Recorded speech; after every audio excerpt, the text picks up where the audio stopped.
ಪಿತಾಮಹ ಸುಭಾಷ್ ಪತ್ರಿಜಿ ಅವರಿಗೆ ವಂದಿಸುತ್ತಾ, ಸ್ವರ್ಣಮಾಲಾ ಪತ್ರಿಜಿ ಅಮ್ಮನವರಿಗೆ ವಂದಿಸುತ್ತಾ, PSSM ಮೂವ್ಮೆಂಟ್ನ ಎಲ್ಲ ಪಿರಮಿಡ್ ಮಾಸ್ಟರ್ಗಳಿಗೆ ವಂದಿಸುತ್ತಾ, ಹರಿವಾಯುಗುರುಗಳಿಗೆ ವಂದಿಸುತ್ತಾ, ಭಗವಂತ ನಾರಾಯಣನಿಗೆ ವಂದಿಸುತ್ತಾ, ಲೋಕ ಕಲ್ಯಾಣಾರ್ಥವಾಗಿ ಅಂತ ನಡೀತಾ ಇರುವ ನಮ್ಮ ಈ ಧ್ಯಾನ ಯಜ್ಞದಲ್ಲಿ ಭಾಗವಹಿಸಿದಂತೆ ಎಲ್ಲಾ ಧ್ಯಾನ ಯೋಗಿ ಬಂಧುಗಳಿಗೆ ವಂದಿಸುತ್ತಾ, ನಮ್ಮ ಈ ಧ್ಯಾನ ಯಜ್ಞಕ್ಕೆ ಸಮಸ್ತ ಬ್ರಹ್ಮಾದಿ ದೇವತೆಗಳ ಚೈತನ್ಯವನ್ನ, ಮೇಲಿನ ಲೋಕಗಳ ಎಲ್ಲ ಆಸ್ಟ್ರಲ್ ಮಾಸ್ಟರ್ಸ್, ಸಮಸ್ತ ಗುರುಶಕ್ತಿ ವಿಶ್ವಮೂಲ ಚೈತನ್ಯ ಪರಮಾತ್ಮ ಶಕ್ತಿಯ ಚೈತನ್ಯವನ್ನ ಆವಾಹನೆಯನ್ನು ಮಾಡಿ ಅವೆಲ್ಲರ ಚೈತನ್ಯ ಫ್ರೀಕ್ವೆನ್ಸಿಯಲ್ಲಿ ನಾವೆಲ್ಲರೂ ಒಂದಾಗಿ ಈ ಧ್ಯಾನ ಮತ್ತೆ ಜ್ಞಾನ ಯಜ್ಞದಲ್ಲಿ ಮುಂದುವರೋಣ ಅಂತ ಹೇಳ್ತಾ, ಮಾಸ್ಟರ್ ನಾವೀಗ ಆ, ಆ, ಕರ್ಮ ಕರ್ಮದ ಬಗ್ಗೆ ನಿನ್ನೆ ಚಿಂತನೆ ಮಾಡ್ತಾ ಇದ್ವಿ. ಕರ್ಮದಲ್ಲಿ ಇವತ್ತು ಅದ್ರ ಬಗ್ಗೆ ಇನ್ನೂ ಸ್ವಲ್ಪ ವಿಷಯವನ್ನ, ಅಂದ್ರೆ ಕರ್ಮ ಸಿದ್ಧಾಂತ ಹೇಗೆ ಕೆಲಸ ಮಾಡ್ತಾ ಇದೆ ಅಂತಂದ್ರೆ, ಯಾವುದೇ ಒಂದು ಕಾರ್ಯ ಇವತ್ತು ನಡೀತಾ ಇದೆ ಅಂತಂದ್ರೆ ಯಾವುದು ಕೂಡ ಸುಖ ಸುಮ್ಮನೆ ಗತಿಸ್ತಾ ಇಲ್ಲ.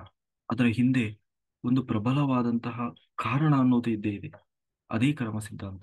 ಯಾವುದು ಆ ಅಂತಂದ್ರೆ, ನಾವು ಏನು ಜಗತ್ತಿಗೆ ಕೊಡ್ತಾ ಇದ್ದೀವೋ ಆ ಜಗತ್ತು ಕೂಡ ನಮಗೆ ಅದನ್ನೇ ವಾಪಸ್ ಕೊಡ್ತಾ ಇದೆ. ಅದು ಸ್ವಲ್ಪ ಹೆಚ್ಚಿನ ಮಟ್ಟದಲ್ಲಿ. ನೀವು ಒಂದು ಕೊಟ್ರೆ ಅದು ಎರಡು ಕೊಡ್ತದೆ, ಅಥವಾ ಅದು ಮೂರು ಇರ್ಬೋದು ಅಥವಾ ನಾಲ್ಕು ಇರ್ಬೋದು ಅಲ್ವಾ. ನೀವು ಹೇಗೆ ಬ್ಯಾಂಕಿಗೆ ಹಣ ಕೊಟ್ರೆ ಬ್ಯಾಂಕಿನವರು ಕೂಡ ವಾಪಸ್ ನಮ್ಮ ಹಣ ಕೊಡ್ತಾರೆ, ಜೊತೆಗೆ ಸ್ವಲ್ಪ ಬಡ್ಡಿಯನ್ನ ಹಾಕಿ ಇಂಟ್ರೆಸ್ಟ್ ಅನ್ನು ಸೇರಿಸಿ ಕೊಡ್ತಾರೆ. ಹಾಗೆ ಕರ್ಮ ಸಿದ್ಧಾಂತ ಅಂದ್ರೆ ಇಷ್ಟೇ. ನಾವು ಜಗತ್ತಿಗೆ ಏನನ್ನ ಕೊಡ್ತಾ ಇದ್ದೀವೋ ಅದೇ ನಮಗೆ ವಾಪಸ್ ಬರ್ತದೆ. ಜಗತ್ತಿಗೆ ಕೊಡೋದು ಅಂತಂದ್ರೆ ಏನು? ನಮ್ಮ ಕಾಯ ವಾಚ ಮನಸ ಮೂಲಕ ನಾವು ಏನನ್ನ ಮಾಡ್ತಾ ಇದ್ದೀವಿ, ಅದರ ಅರ್ಥ ನಾವು ಬೇರೆಯವರಿಗೆ ಮಾಡ್ತಾ ಇದ್ದೀವಿ ಅಂತ ಅರ್ಥ ಅಲ್ಲ. ಅದನ್ನ ನಮಗೆ ನಾವೇ ಮಾಡ್ಕೊಳ್ತಾ ಇದ್ದೀವಿ ಅಂತ ಅರ್ಥ. ನೀವು ಯಾರಿಗಾದ್ರೂ ಕೆಟ್ಟದನ್ನ ಬಯಸ್ತಾ ಇದ್ದೀರಿ ಅಂದ್ರೆ ಅದರ ಅರ್ಥ ಅವರಿಗೆ ಕೆಟ್ಟದನ್ನು ಬಯಸ್ತಾ ಇರೋದಲ್ಲ, ನಮಗ್ ನಾವೇ ಬಯಸ್ತಾ ಇದ್ದೀವಿ ಅಂತ ಅರ್ಥ. ಅಂದ್ರೆ ನಾವ್ ಏನ್ ಕೊಡ್ತೀವೋ ಅದು ವಾಪಸ್ ಬಂದೇ ಬರ್ತದೆ. ಅದನ್ನ ಯಾರಿಂದನೂ ತಪ್ಪಿಸಿಕೊಳ್ಳಿಕ್ಕಾಗಲ್ಲ. ಒಂದು ಸಾಧನೆಯಲ್ಲಿ, ಧ್ಯಾನದ ಅಗ್ನಿಯಲ್ಲಿ, ಅಹ್, ಜ್ಞಾನದ ಅಗ್ನಿಯಲ್ಲಿ ಅದನ್ನು ದಹಿಸಬೇಕು, ಇಲ್ಲ ಅನುಭವಿಸ್ಬೇಕು, ಎರಡೇ. ಹಾಗೆ ಆ ಕೆಲವೊಂದು ಆ ಹಾಗಾಗಿ ಅದರಲ್ಲೂ ಅದಕ್ಕೂ ಮೀರಿಯೂ ಕೂಡ ಕೆಲವೊಂದು ಕರ್ಮವನ್ನ ಸಂಪೂರ್ಣವಾಗಿ ಸಾಧನೆಯಿಂದಲೂ ಕೂಡ ಕಡಿಮೆ ಮಾಡ್ಕೊಳ್ಳಿಕ್ಕಾಗಲ್ಲ. ಅಂದ್ರೆ ಅನುಭವಿಸ್ಲೇಬೇಕಾಗಿ ಬರ್ತದೆ ಅಲ್ವಾ. ಹಾಗಾಗಿ ನಾವು ಏನೇ ಯೋಚನೆ, ಏನೇನೇ ನಾವು ಕರ್ಮವನ್ನ ಮಾಡೋದಕ್ಕಿಂತ ಮುಂಚೆ, ಯಾ ಏನಾದರೂ ಮಿಸ್ಟೇಕ್ಸ್ ಮಾಡೋದಕ್ಕಿಂತ ಮುಂಚೆ, ಅದರಲ್ಲೂ ನಮಗೆ ನಾವೇ ಮಾಡ್ಕೊಳ್ಳೋದಕ್ಕಿಂತಲೂ ಬೇರೆಯವರಿಗೆ ನಾವೇನಾದ್ರೂ ತೊಂದರೆ ಮಾಡಲೋದಕ್ಕಿಂತ ಮುಂಚೆ, ಅಥವಾ ಇನ್ನೊಂದು ಆತ್ಮದ ಒಂದು ವಿಷಯದಲ್ಲಿ ನಾವು ಇಂಟರ್ಫಿಯರ್ ಆಗೋದಕ್ಕಿಂತ ಮುಂಚೆ ನಾವು ಗಮನಿಸಬೇಕು ಏನ್ ಏನ್ ಮಾಡ್ತಾ ಇದ್ದೀವಿ. ಒಂದು ವೇಳೆ ಅದು ನಾವು ಏನಾದ್ರೂ ಮಾಡ್ತಾ ಇದ್ದೀವಿ ಅಂತಂದ್ರೆ ಅದರ ಅರ್ಥ ಅವರಿಗೆ ಮಾಡ್ತಾ ಇರೋದಲ್ಲ, ನಮಗ್ ನಾವೇ ಮಾಡ್ಕೊಳ್ತಾ ಇರೋದು. ಹಾಗಾಗಿ ಬಹಳ ಆ ಎಚ್ಚರಿಕೆಯಿಂದ ಇರಬೇಕಾಗ್ತದೆ. ಅವರು ಇನ್ನೊಬ್ರನ್ನ, ಅವ್ರ ಬಗ್ಗೆ, ಅವರ ಯಶಸ್ಸನ್ನ ನೀವು ತಡ್ಕೊಳಕ್ಕಾಗದೆ ಒಳಗಿಂದ ಮಾತ್ಸರ್ಯ ಪಡ್ತಾ ಇದ್ರಿ, ಅದರ ಅರ್ಥ ನೀವು ಅವರಿಗೆ ಮಾತ್ಸರ್ಯ ಪಡ್ತಾ ಇರೋದಲ್ಲ, ನಮಗ್ ನಾವೇ ಹೊಟ್ಟೆ ಕಿಚ್ಚನ್ನು ಮಾಡ್ಕೊಳ್ತಾ ಇದ್ದೀವಿ. ನಮ್ಮ ಬೆಳವಣಿಗೆಯನ್ನು ನಾವೇ ತಡೀತಾ ಇದ್ದೀವಿ. ಹ? ಇನ್ನೊಬ್ರಿಗೆ ಕೆಟ್ಟದಾಗ್ಲಿ ಅಂತ ಬಯಸ್ತಾ ಇದ್ದೀವಿ ಅಂತಂದ್ರೆ ಅದರ ಅರ್ಥ ಖಂಡಿತ ಯೂನಿವರ್ಸ್ ಕೂಡ ನಮಗೆ ಆಗುವುದ ಹಾಗೆ ಆ, ಬಯಸುವ ಹಾಗೇನೆ ಅದು ಒಂದು ವ್ಯವಸ್ಥೆಯನ್ನು ನಿರ್ಮಾಣ ಮಾಡ್ತದೆ. ಹಾಗಾಗಿ ಯಾವುದೇ ಒಂದು ಕರ್ಮವನ್ನ ನಡೆದಾಗ ಅದರ ಹಿಂದೆ ಒಂದು ಪ್ರಬಲವಾದ ಕಾರಣ ಅನ್ನೋದು ಇದ್ದೇ ಇರ್ತದೆ. ಕಾರಣ ಅಂದ್ರೆ ಏನು? ಹಿಂದೆ ನಾವೇನ್ ಮಾಡಿದೀವೋ ಅದೇ ನಮಗೆ ಸಿಗ್ತಾ ಇದೆ. ಕಾರಣ ಅಂತಂದ್ರೆ ಇವತ್ತು ನಮಗೆ ಕೆಟ್ಟದಾಗ್ತಾ ಇದೆ ಅಂತಂದ್ರೆ ಅರ್ಥ ನಾವು ಯಾರಿಗೋ ಮಾಡಿದೀವಿ ಹಿಂದೆ ಕೆಟ್ಟದ್ದು ಅಂತ ಅರ್ಥ. ಯಾರಿಗೋ ತುಂಬಾ ಕಷ್ಟಪಡ್ತಾ ಇದಾರೆ ಅಂದ್ರೆ ಅವ್ರು ಹಿಂದೆ ಹಿಂದ್ ಲೈಫ್, ಲಾಸ್ಟ್ ಲೈಫ್ ಅಲ್ಲಿ ಏನೋ ಮಾಡಿದ್ದಾರೆ, ಇವಾಗ ಏನನ್ನ ಅನುಭವಿಸ್ತಾ ಇದ್ದಾರೋ ಅದನ್ನೇ ಅವ್ರು ಹಿಂದೆ ಮಾಡಿದ್ದಾರೆ ಅನ್ನುವುದೇ ಅದರ ಅರ್ಥ. ಹಾಗಾಗಿ ನಾವು ಆ ವಿಷಯದಲ್ಲಿ ಸ್ವೀಕಾರ ಮನೋಭಾವವನ್ನು ನಾವು ತಿಳ್ಕೊಳ್ಬೇಕು. ಮತ್ತೆ ಇದನ್ನ ಯಾವಾಗ್ಲೂ ನಾವು ತಲೆಯಲ್ಲಿ ಅರಿವಿನಲ್ಲಿ ಇಟ್ಕೊಂಡಿರ್ಬೇಕು. ಅಂತಂದ್ರೆ ಇವತ್ತು ನಾನು ಏನನ್ನ ಅನುಭವಿಸ್ತಾ ಇದ್ದೀನೋ ಅದರ ಅರ್ಥ ಅಲ್ಲ ಅದನ್ನೇ ನಾನು ಯಾರಿಗೂ ಹಿಂದೆ ಮಾಡಿದ್ದೇನೆ ಅಂತ ಅರ್ಥ. ಜೊತೆಗೆ ಈಗ ನಾನು ಇನ್ನೊಬ್ಬರಿಗೆ ಏನೋ ಮಾಡಬೇಕು ಅಂತ ಅನ್ಕೊಂಡಿದ್ರೆ ಅದನ್ನು ತಿಳ್ಕೊಳ್ಬೇಕು, ಪುನಃ ನಾನು ಅದನ್ನು ಮುಂದೆ ಅನುಭವಿಸ್ಬೇಕಾಗಿರ್ತದೆ ಅಂತ ಹೇಳಿ. ಹಾಗಾಗಿ ಅಷ್ಟೇ. ಒಂದು ಅದೇ ಅದೇ ಅವರ ಮೂಲಕವೇ ಅನುಭವಿಸ್ಬೇಕಾಗ್ತದೆ. ಇಲ್ಲ ಅಂತಂದ್ರೆ ಅವರ ಬದಲಾಗಿ ಬೇರೆಯವರ ಮೂಲಕವೂ ಕೂಡ, ಅದಂದ್ರೆ ಅದೇ ಕರ್ಮಕ್ಕೆ ಸಂಬಂಧಪಟ್ಟಂತ ಯಾವ್ದಾದ್ರು ವ್ಯಕ್ತಿಗಳಿದ್ರೆ ಅವರಿಂದಲೂ ಕೂಡ ನಾವು ಅದನ್ನ ಪುನಃ ನಾವು ತೀರಿಸಿಕೊಳ್ಳುವ ಅನಿವಾರ್ಯತೆ ಇರ್ತದೆ. ಹಾಗಾಗಿ ನಾವು ಕರ್ಮ ಮಾಡುವಾಗ ಅದನ್ನ ಆ ಗಮನದಲ್ಲಿಟ್ಟುಕೊಳ್ಬೇಕಾಗ್ತದೆ. ಹಾಗಾಗಿ ಕರ್ಮ ಕರ್ಮ ಸಿದ್ಧಾಂತ ಅನ್ನುವುದು ಒಳಗೆ ಹೋದ್ರೆ ಇನ್ನೂ ತುಂಬಾ ಆಳವಾಗಿರ್ತದೆ. ಆದ್ರೆ ನಾವು ಅರ್ಥ ಮಾಡ್ಕೊಳ್ಬೇಕಾದದ್ದು ಅಷ್ಟೇ, ಏನು ಅಂತಂದ್ರೆ ಅದರ ಹಿಂದೆ ಒಂದು ಪ್ರಬಲವಾದ ಕಾರಣ ಅನ್ನೋದಿರ್ತದೆ. ಇನ್ನು ಮತ್ತೆ ಎಲ್ಲವೂ ಕರ್ಮ ಸಿದ್ಧಾಂತದ ಪ್ರಕಾರ ಆಗೋದಾದ್ರೆ ಕೆಲವರು ಹೇಳ್ತಾರೆ ಈ ಅವ್ರದ್ದು ಬಹಳ ಅದೃಷ್ಟಪ್ಪ, ಅವ್ರು ಏನು ಮಾಡದೇ ಇದ್ರು ಕೂಡ ಅವ್ರಿಗೆ ಒಳ್ಳೇದಾಗ್ತದೆ, ಅಥವಾ ಸ್ವಲ್ಪ ಏನಾದ್ರು ಮಾಡಿದ್ರೆ ಸಾಕು, ಅಥವಾ ಅವ್ರು ಏನ್ ಮಾಡ್ತಾ ಹೋದ್ರು ಒಂದ್ರ ಮೇಲೆ ಒಂದು. ಅದರ ಅರ್ಥ ಅದೃಷ್ಟ ಅಥವಾ ದುರಾದೃಷ್ಟ ಅನ್ನುವುದು ಜಗತ್ತಿನಲ್ಲಿ ಯಾವುದೂ ಇಲ್ಲ. ಜಗತ್ತಿನಲ್ಲಿ ಅದೃಷ್ಟ ಅನ್ನುವುದು ಅಥವಾ ದುರಾದೃಷ್ಟ ಅನ್ನುವುದು ಯಾವುದೂ ಇಲ್ಲ. ಮತ್ತೆ ಇರುವುದು ಏನು, ಒಂದೇ ಕರ್ಮ. ನಾವು ಏನು ಮಾಡಿದ್ದೀವೋ ಅದೇ ನಮಗೆ ಆ ವಾಪಸ್ ಸಿಗ್ತಾ ಇದೆ ಅಥವಾ ವಾಪಸ್ ಬರ್ತಾ ಇದೆ. ಅದು ಬಿಟ್ರೆ ಕರ್ಮ ಅದೃಷ್ಟ ಅನ್ನೋದು ಯಾವಲ್ಲೂ ಎಲ್ಲೂ ಇಲ್ಲ, ದುರಾದೃಷ್ಟ ಅನ್ನೋದು ಕೂಡ ಯಾವುದಿಲ್ಲ. ಅಂತಂದ್ರೆ ಇವತ್ತು ಅವನಿಗೆ ಏನ್ ಮಾಡಿದ್ರು ಒಳ್ಳೇದಾಗ್ತಾ ಇದೆ ಅಂತಂದ್ರೆ ಅದು ಅವನ ಕರ್ಮ. ಹಿಂದೆ ಅವನು ಒಳ್ಳೇದು ಮಾಡಿದ್ದಾನೆ, ಎಲ್ಲರಿಗೂ ಒಳ್ಳೆಯದನ್ನೇ ಮಾಡಿದ್ದಾನೆ, ಮತ್ತೆ ಒಳ್ಳೆಯದನ್ನೇ ಬಯಸ್ತಾ ಇದ್ದಾನೆ. ಹಾಗಾಗಿ ಅದು ಅವನಿಗೆ ಪುನಃ ಯೂನಿವರ್ಸ್ ಅವನಿಗೆ ಸಿಗ್ತಾ ಹೋಗ್ತಾ ಇದೆ. ಅವನು ಸ್ವಲ್ಪ ಎರಡು ಹೆಜ್ಜೆ ಇಟ್ಟರೆ ಸಾಕು, ಅವನಿಗೆ ಬೇಕಾಗಿದ್ದನ್ನೆಲ್ಲ ಕೊಡ್ತಾ ಇದೆ. ಕಾರಣ ಏನು ಅಂತಂದ್ರೆ ಅದು ಅವನ ಹಿಂದಿನ ಜನ್ಮದ ಕರ್ಮ ಒಳ್ಳೆಯದಿದೆ, ಅದರ ಫಲವನ್ನ ಈ ರೀತಿಯಲ್ಲಿ ಅವನು ಊಟ ಮಾಡ್ತಾ ಇದ್ದಾನೆ, ಅಷ್ಟೇ ಹೊರತು ಮತ್ತೆ ಅದಕ್ಕಿಂತಲೂ ಮಿಗಿಲಾದದ್ದು ಅಥವಾ ಏನೋ ಅದೃಷ್ಟ, ಯಾರೋ ತಥಾಸ್ತು ಮಾಡಿದ್ರು, ಯಾರೋ ಆಶೀರ್ವಾದ ಮಾಡಿದ್ರು, ಯಾರ್ದೋ ಅನುಗ್ರಹ ಇದೆ, ಇದೆಲ್ಲ ಅದು ನಮ್ಮ ಕಲ್ಪನೆ. ಹಾಗಾಗಿ ಆ ಆ, ಏನಂತೀವಿ ಆ ಹಿಂದೆ ಆ ಕಾರಣ ಏನು, ಅವನು ಏನು ಒಳ್ಳೆ ಕೆಲಸ ಮಾಡಿದ್ದಾನೆ, ಅವನು ಯಾವ ಪುಣ್ಯದಿಂದ ಹೀಗೆಲ್ಲ ಆಗ್ತಾ ಇದೆ ಅನ್ನೋದು ನಮ್ಮ ಕಣ್ಣಿಗೆ ಕಾಣೋದಿಲ್ಲ. ಹಾಗಾಗಿ ನಾವು ಅದಕ್ಕೊಂದು ಹೆಸರಿಟ್ಟು ಬಿಡ್ತೀವಿ, ಏನು ಅದೃಷ್ಟ, ಒಂದು ಭಾರಿ ಅದೃಷ್ಟಪ್ಪ, ಏನು ಮುಟ್ಟಿದ್ದೆಲ್ಲ ಚಿನ್ನ ಯಾವಾಗ ಅವನ ಕರ್ಮ ಒಳ್ಳೆಯದಿದ್ದಾಗ, ಅವನ ಹಿಂದೆ ಎಲ್ಲರಿಗೂ ಒಳ್ಳೆಯದನ್ನ ಮಾಡಿದ್ದಾಗ ಅವನು ಅವನಿಗೆ ಅದು ಒಳ್ಳೆಯದಾಗ್ತದೆ. ಹಾಗಾಗಿ ಹ್ಮ್ ಅದೃಷ್ಟ ಅನ್ನೋದು ಎಲ್ಲೂ ಇಲ್ಲ, ದುರಾದೃಷ್ಟ ಅನ್ನೋದು ಕೂಡ ಏನ್ ಮಾಡಿದ್ರು ಕೆಟ್ಟದಾಗ್ತದೆ. ಏನ್ ಮಾಡಿದ್ರು ಕೆಟ್ಟದಾಗ್ತದೆ ಅಂತಂದ್ರೆ ಅರ್ಥ ಅವನು ಅದನ್ನೇ ಮಾಡಿದ್ದಾನೆ ಹಿಂದೆ, ಹಾಗಾಗಿ ಅದನ್ನೇ ಅನುಭವಿಸ್ತಾ ಇದ್ದಾನೆ ಅನ್ನೋದು ಅದರ ಅರ್ಥವೇ ಹೊರತು ಆ ಪಾಪ ಅವನೇನು ಬಹಳ ದುರಾದೃಷ್ಟವಂತ, ನಿಮ್ದು ಏನಾಗಿದೆ, ಆ ವಾಸ್ತು ಸರಿ ಇಲ್ಲ, ಆಮೇಲೆ ನಿಮ್ದು ಆ ಗ್ರಹಗತಿ ಸರಿ ಇಲ್ಲ, ಇದೆಲ್ಲ ಯಾವಾಗ ಅಂತಂದ್ರೆ ಟೈಮ್ ಸರಿ ಇಲ್ಲ ಅಂದ್ರೆ ಎಲ್ಲವೂ ಕೆಡ್ತದೆ. ಟೈಮ್ ಸರಿ ಇಲ್ಲ ಅಂದ್ರೆ ಎಲ್ಲವೂ ಕೆಡ್ತದೆ. ಶನಿ ಬಂದ್ರೆ ಮುಗೀತು, ಎಲ್ಲ ಕಳ್ಕೊಳ್ತಾರೆ, ಎಲ್ಲ ಆ ಏನು ಸರ್ವನಾಶ, ಅಥವಾ ಒಂದ್ರ ಮೇಲೆ ಒಂದು ಅಂತ ಎಲ್ಲ ಹೇಳ್ತಾರೆ. ಪ್ರಧಾನಿ ನರೇಂದ್ರ ಮೋದಿ ಅವರು ಫಸ್ಟ್ ಟೈಮ್ ಪ್ರಧಾನಮಂತ್ರಿ ಆದಾಗ ಅವರಿಗೆ 7.5 ಶನಿ ಸ್ಟಾರ್ಟ್ ಆಗಿತ್ತು. ಅವ್ರ ದೇಶದ ಪ್ರಧಾನಮಂತ್ರಿ ಆದ್ರು. 7 ವರ್ಷ ಅವರಿಗೂ 7.5 ನಡೀತು, ಆದ್ರೆ ಅವರು ಪ್ರಧಾನಮಂತ್ರಿಯಾಗಿ ಇನ್ನೂ ಬೆಳೀತಾ ಹೋದ್ರು. ಅದರ ಅರ್ಥ ಯಾವಾಗ ನಮ್ಮ ಟೈಮ್ ಕೆಟ್ಟಿರ್ತದೆ ಎಲ್ಲವೂ ವರ್ಕ್ ಆಗ್ತದೆ. 7.5 ವರ್ಕ್ ಆಗ್ತದೆ, ಪಂಚಮ ಶನಿಯೂ ವರ್ಕ್ ಆಗ್ತದೆ, ಕುಜ ದೋಷವೂ ಕೆಲಸ ಮಾಡ್ತದೆ, ನಾಗದೋಷವೂ ಕೆಲಸ ಮಾಡ್ತದೆ. ಆ ಸುಮ್ಮನೆ ದಾರಿಯಲ್ಲಿ ನಡ್ಕೊಂಡು ಹೋಗ್ತಾ ಇದ್ರು ಎಲ್ಲದ ಕೆಲಸ ಮಾಡ್ತದೆ. ಹಾಗಾಗಿ ಎಲ್ಲದರ ಮೂಲ ನಮ್ಮ ಕರ್ಮ ಆಗಿರ್ತದೆ. ಹಾಗಾಗಿ ನಾವು ಅದರಿಂದ ಹೊರಗೆ ಬರಬೇಕು.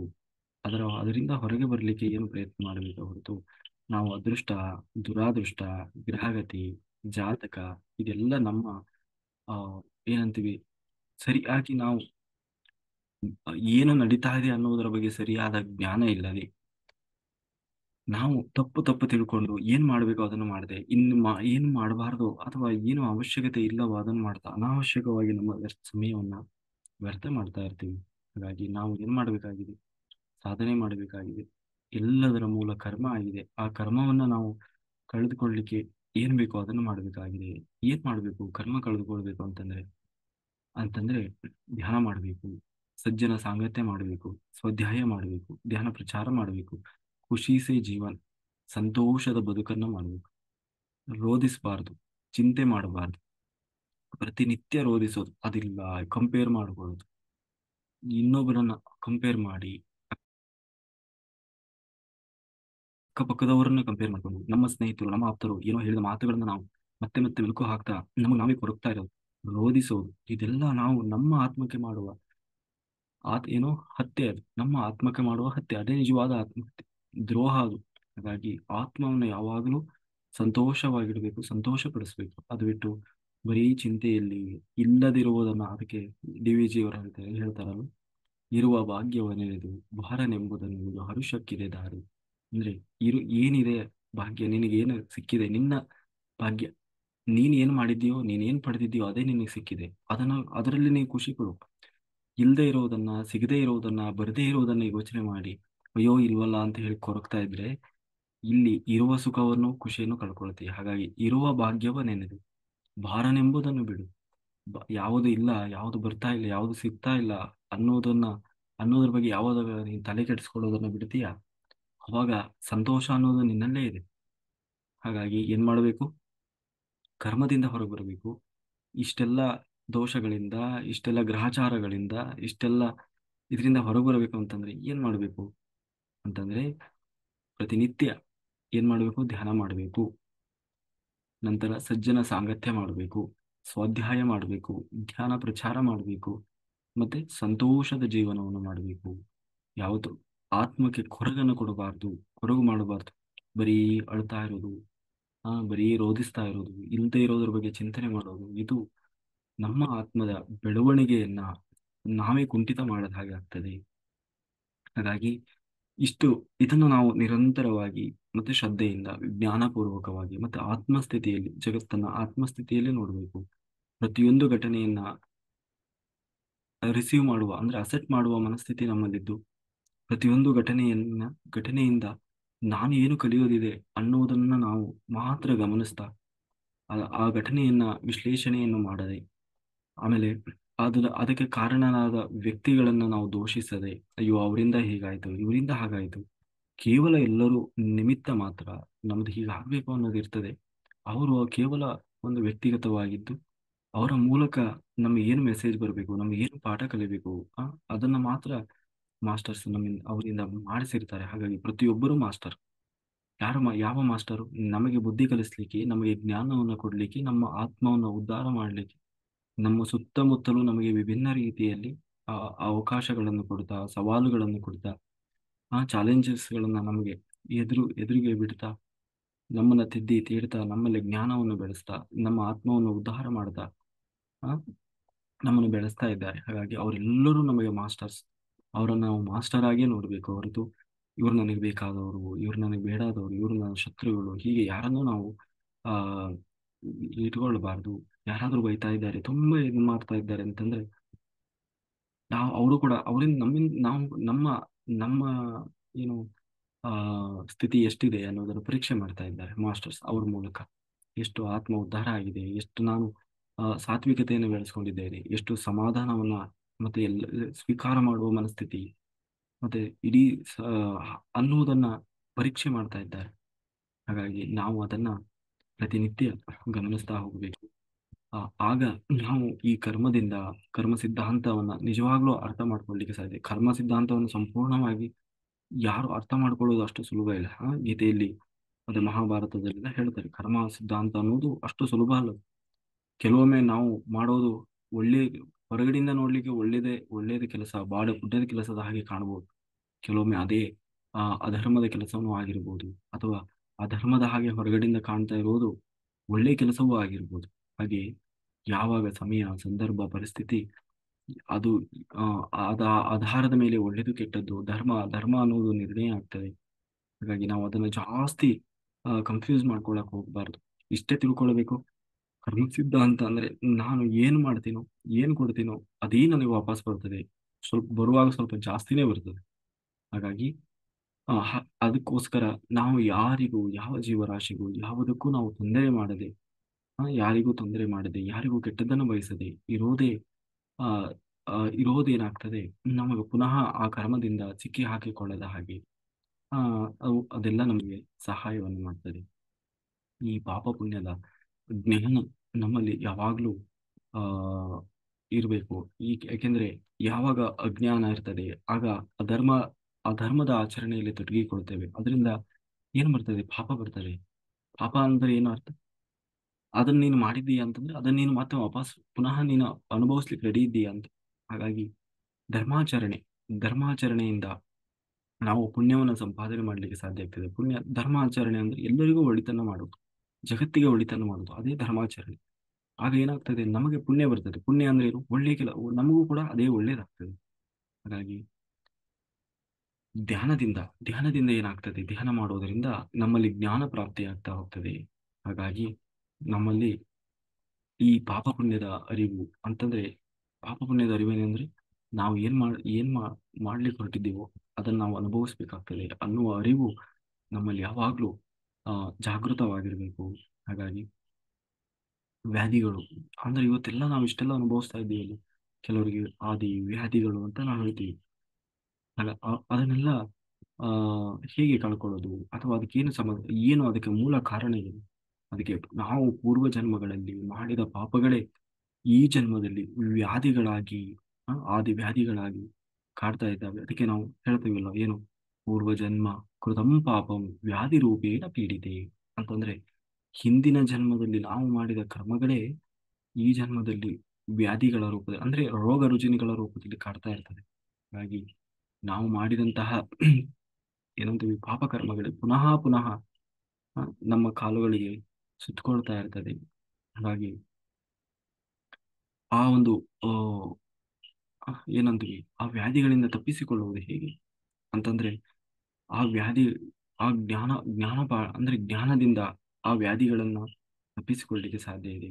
ಅಂತಂದ್ರೆ ಜ್ಞಾನ, ಉದಾಹರಣೆಗೆ ಈಗ ಒಳ್ಳೆಯ ರೀತಿಯ ಜೀವನ ಶೈಲಿ ಹೇಗೆ ಬದುಕಬೇಕು, ಅಂದ್ರೆ ಹೊಸದಾಗಿ ಕೂಡ ಕೆಲವು ಆದಿವ್ಯಾಧಿಗಳು ಬರುವ ಸಾಧ್ಯತೆ ಇರ್ತದೆ. ಹಾಗಾಗಿ ಒಂದು ಧ್ಯಾನಕ್ಕೆ ಶರಣಾಗಬೇಕು, ಮತ್ತೆ ಜ್ಞಾನಕ್ಕೆ ಶರಣಾಗಬೇಕು. ಧ್ಯಾನ ಮತ್ತೆ ಜ್ಞಾನದಿಂದ ಈ ಆದಿ ವ್ಯಾಧಿಗಳಿಂದ ಹೊರಗೆ ಬರಲಿಕ್ಕೆ ಸಾಧ್ಯ ಆಗ್ತದೆ.